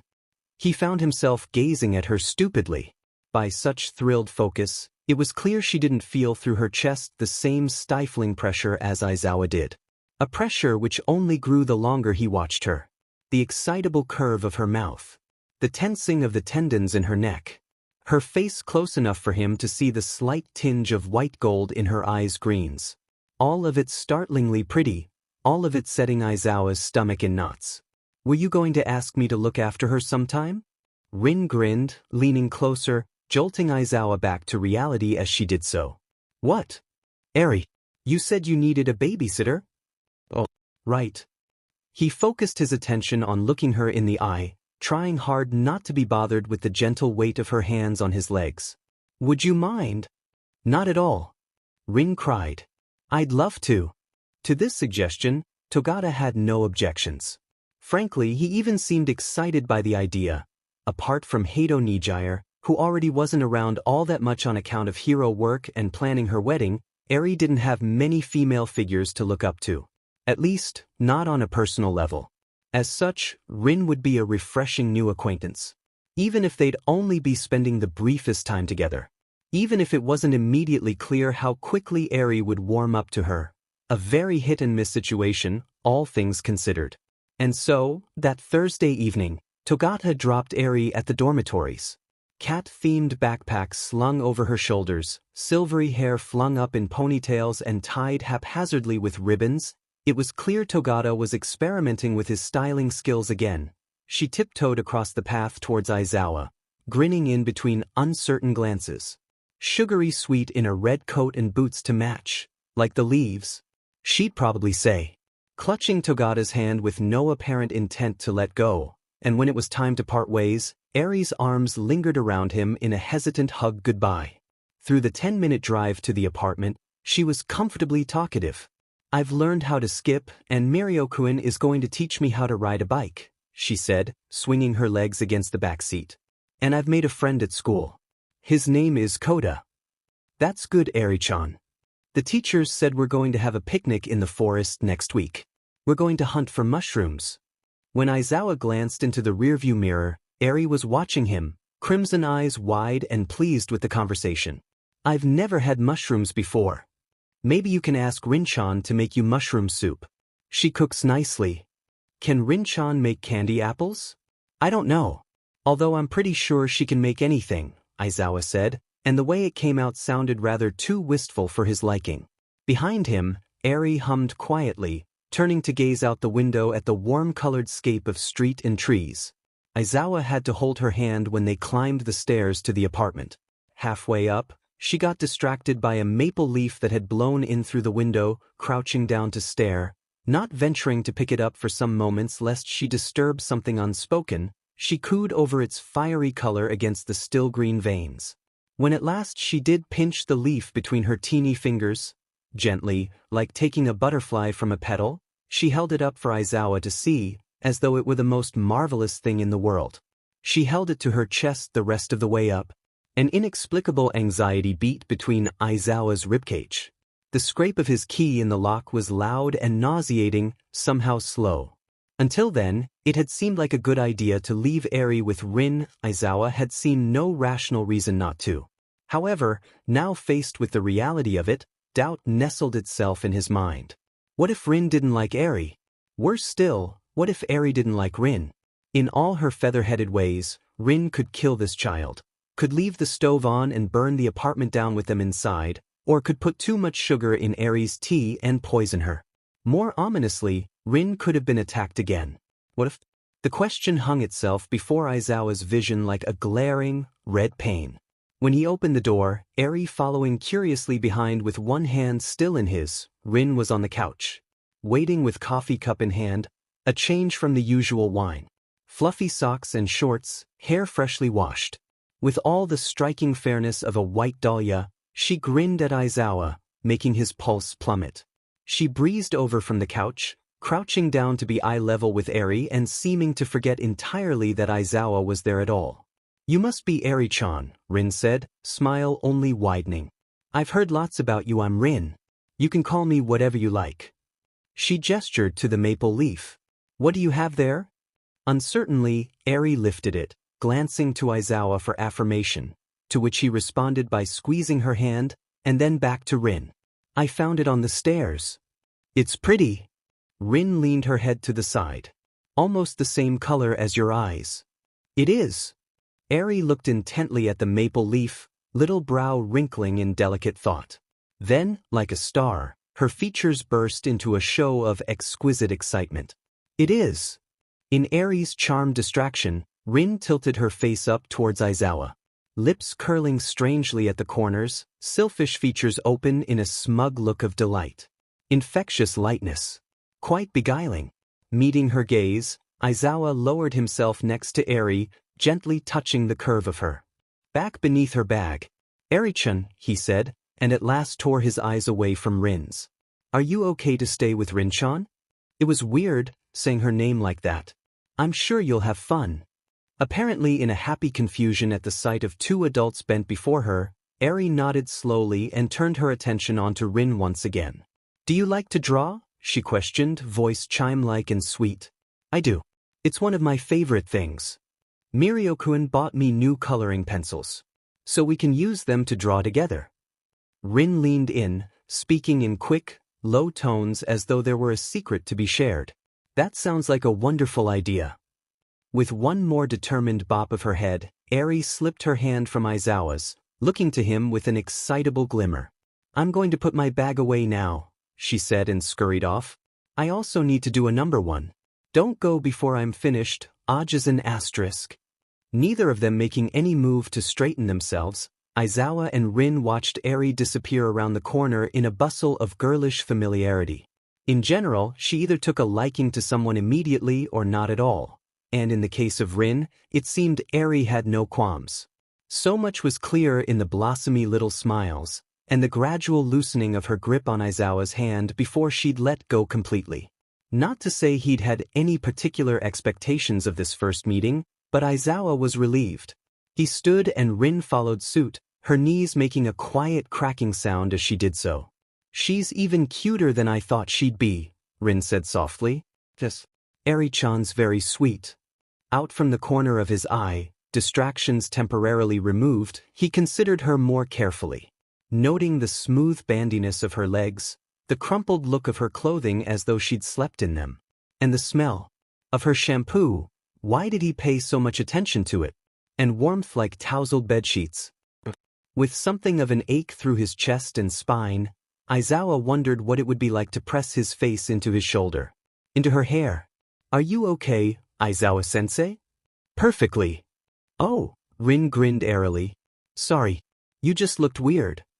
In the kitchen, while Eri did her number one, Aizawa ran over all the childcare necessities with Rin.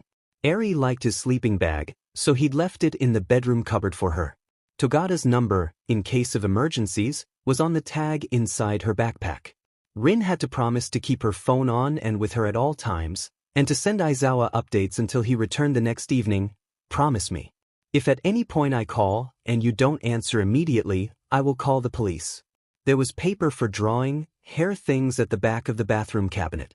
Eri's bedtime was 8:30 and not a minute later. To all of this, Rin only seemed to listen half-heartedly, a far-off glaze about her as she nodded and hummed and said at perfectly timed intervals, "Yes, Aizawa-sensei." "No, Aizawa-sensei." And when he left down the corridor, Eri waved goodbye to him, holding Rin's hand as though they hadn't only just met. When he'd asked for frequent updates, Aizawa had expected a message every few hours. Just to let him know that Eri was still alive and that, by extension, Rin was too. Maybe also to let him know that they were having a nice time together, if Rin was feeling generous with information. What he hadn't expected was for his phone to shriek throughout the morning. Notifications. Another one. Another one.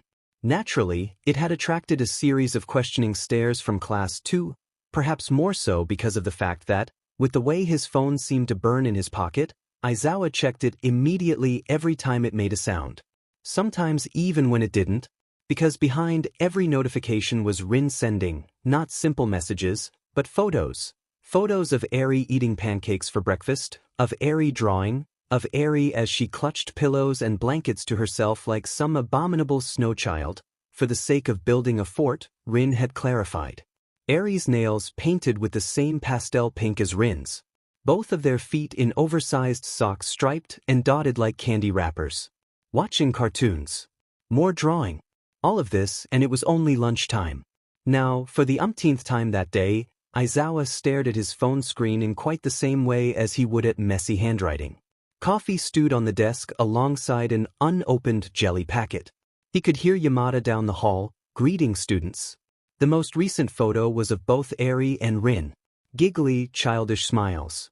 Powder smudged across their cheeks and foreheads, flour, assumedly, since the message that came with it said, "We're making apple pie," and was decorated by an unnecessary amount of apple emojis. Eri was still in her pajamas, holding a plastic bowl and shoving her shoulder against Rin's. Rin's hair was loose, and she wasn't wearing a jersey. On the contrary, there was a lot of skin to be seen, collarbones like balconies, a milky white chest, smooth shoulders with scars poorly concealed by strappy sleeves. Not that Aizawa was looking that closely, of course. Nonetheless, he did gaze at the photo for a long time. At Eri's wide stretch of a grin, the distilled elation across her face as she pressed herself into the view of the camera. And also, with a pleasure so vivid it sent near-painful spells of tension through Aizawa's ribcage, at Rin. At everything about her and nothing at all. The crinkle of her nose as she grinned awkwardly through the screen, bemused and self-conscious. A little less inaccessible, somehow. Aizawa sighed. Eyes lingering over the screen, he saved the photo.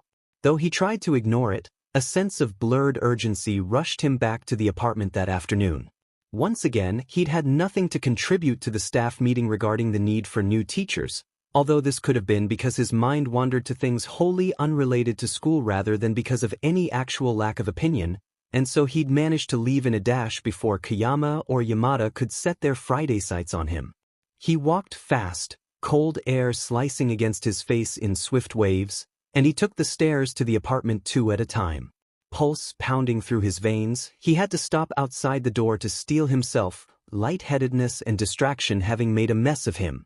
Against the distant rumble of rush-hour traffic and the muted clatter of neighbors going about their business, no sound came from inside the apartment. Something of a relief as Aizawa caught his breath, but perhaps also a disappointment. After having egged himself through the day upon a flighty sense of expectation, such silence seemed anticlimactic. Maybe also concerning? Were women and girls supposed to be so quiet? Aizawa didn't understand this rush, in all its irrational and overstated confusion. This persistent restlessness like an organ's echo through empty churches, like springtime ghosts, always carried upon his fingertips and at his brain's edges. Because of Rin? Because of her butterfly elusiveness? Or was it the way she slowly seemed to be coming into a rich familiarity? Slow, lazy weekends. Cups of coffee and the domesticity Aizawa never realized he'd needed. All of it accumulated to an unspoken but undeniable fondness. Strange, because Rin was so young and he was once her teacher and he hadn't ever been so possessed by someone as he was by her. Stupid too, because none of it was very logical. Everything he did in her presence felt like a clumsy force of improvisation. No power dynamic existed between them anymore, and Aizawa could only float helplessly alongside Rin's oblivious affections. Subtle but distinct, and it didn't seem like she was even trying to be so very enthralling, which only made it so much more frustrating. Something of a groan escaped him, and he unlocked the door. Aizawa stepped into the apartment to be greeted by a warm hush and the smell of baking. Papers lay across and around the coffee table, scattered with a rainbow multitude of pencils and wax crayons. The couch had been stripped of its pillows, now hidden amongst the monstrosity of blankets, towels, sheets, probably anything Rin and Eri could get their hands on, that lay over each other in a material fortress, concealing what was once the table by the window. Aizawa peered inside the kitchen. Washed dishes, a half-eaten pie of perfect gold on the counter. 2 glasses stood next to it, one still half full with what looked to be orange juice. Upon closer inspection of the coffee table, Aizawa found an obscene amount of Eri's doodles. Cats and flowers and outlines of her hand. A book with a tatty black cover sat closed on the edge of the table. Aizawa had seen her bent over it with lead pencils a number of times now. And under the table blanket fort, Eri was cocooned in the orange sleeping bag, lids shut and cheeks lightly flushed, arms above her head in a satisfied and exhausted splay. She drew slow breaths.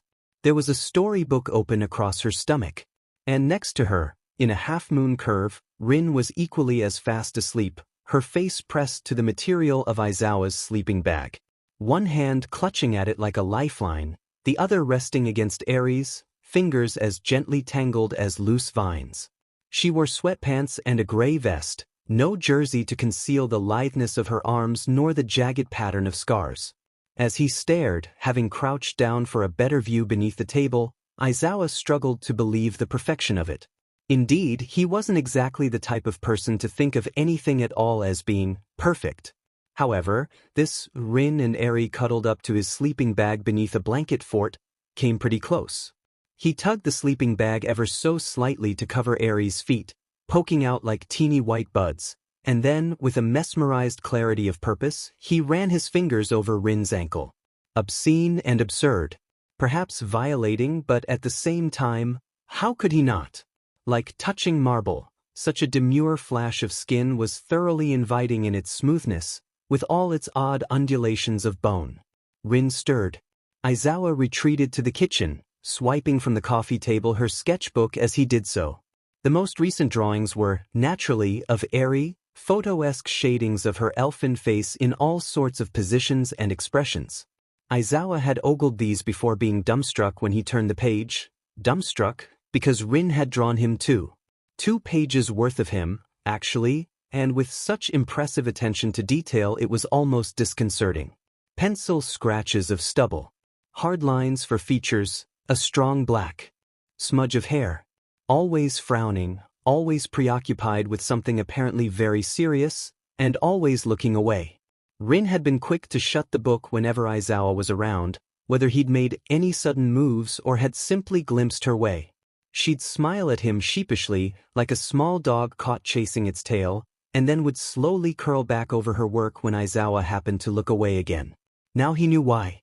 The kettle finished boiling, and as Aizawa made himself coffee, he could hear feather-light footsteps crossing the apartment. Ever closer, ever more confident. When he turned towards the doorway, coffee cup in hand, Rin was there. Pale green jersey pulled back over her body, face bleary and tiredly flushed as she smiled at him. "You're back earlier than usual, Aizawa-sensei," she said, and touched a hand to her cheek. "We were going to tidy up." "It's fine." Aizawa took another cup, one of the ones Rin liked to use, from the cabinet. "Do you want coffee?" "Please." While he went about making the second cup of coffee, Rin slid up close to him. There was that smell again, of warmth and sleep. She leaned against the counter, staring up at Aizawa with a hazy grin and that mussed cloud of hair. So cute. She was really fucking cute after having just woken up, and she was right there next to him, and her fingers touched his when he passed her the coffee and just, well, fuck. It was excruciating. She caught sight of her sketchbook on the counter, open to the pages of Aizawa's face. Weird to put it that way. Lips tightening, cheeks deepening to a richer pink, she blinked once. Twice again. Saying nothing. Brittle under the pressure of the silence, Aizawa looked back to the book. "You're very good," he said. "Though you could have just asked me to pose for a photo or something, if you wanted my face that badly." Startled, clearly not having expected this sort of response, Rin raised her eyebrows. "Pulled a face. Asked you to?" "The joke." "That was a joke." "Oh," still awkward, her lips peaked and curved in a choked attempt at a grin. "Funny. But you do have a talent. You make me look." Aizawa considered his words, tenderly crafted? Aesthetically pleasing? Was there some sort of artistic jargon he should have been using? "A lot better looking than I really am."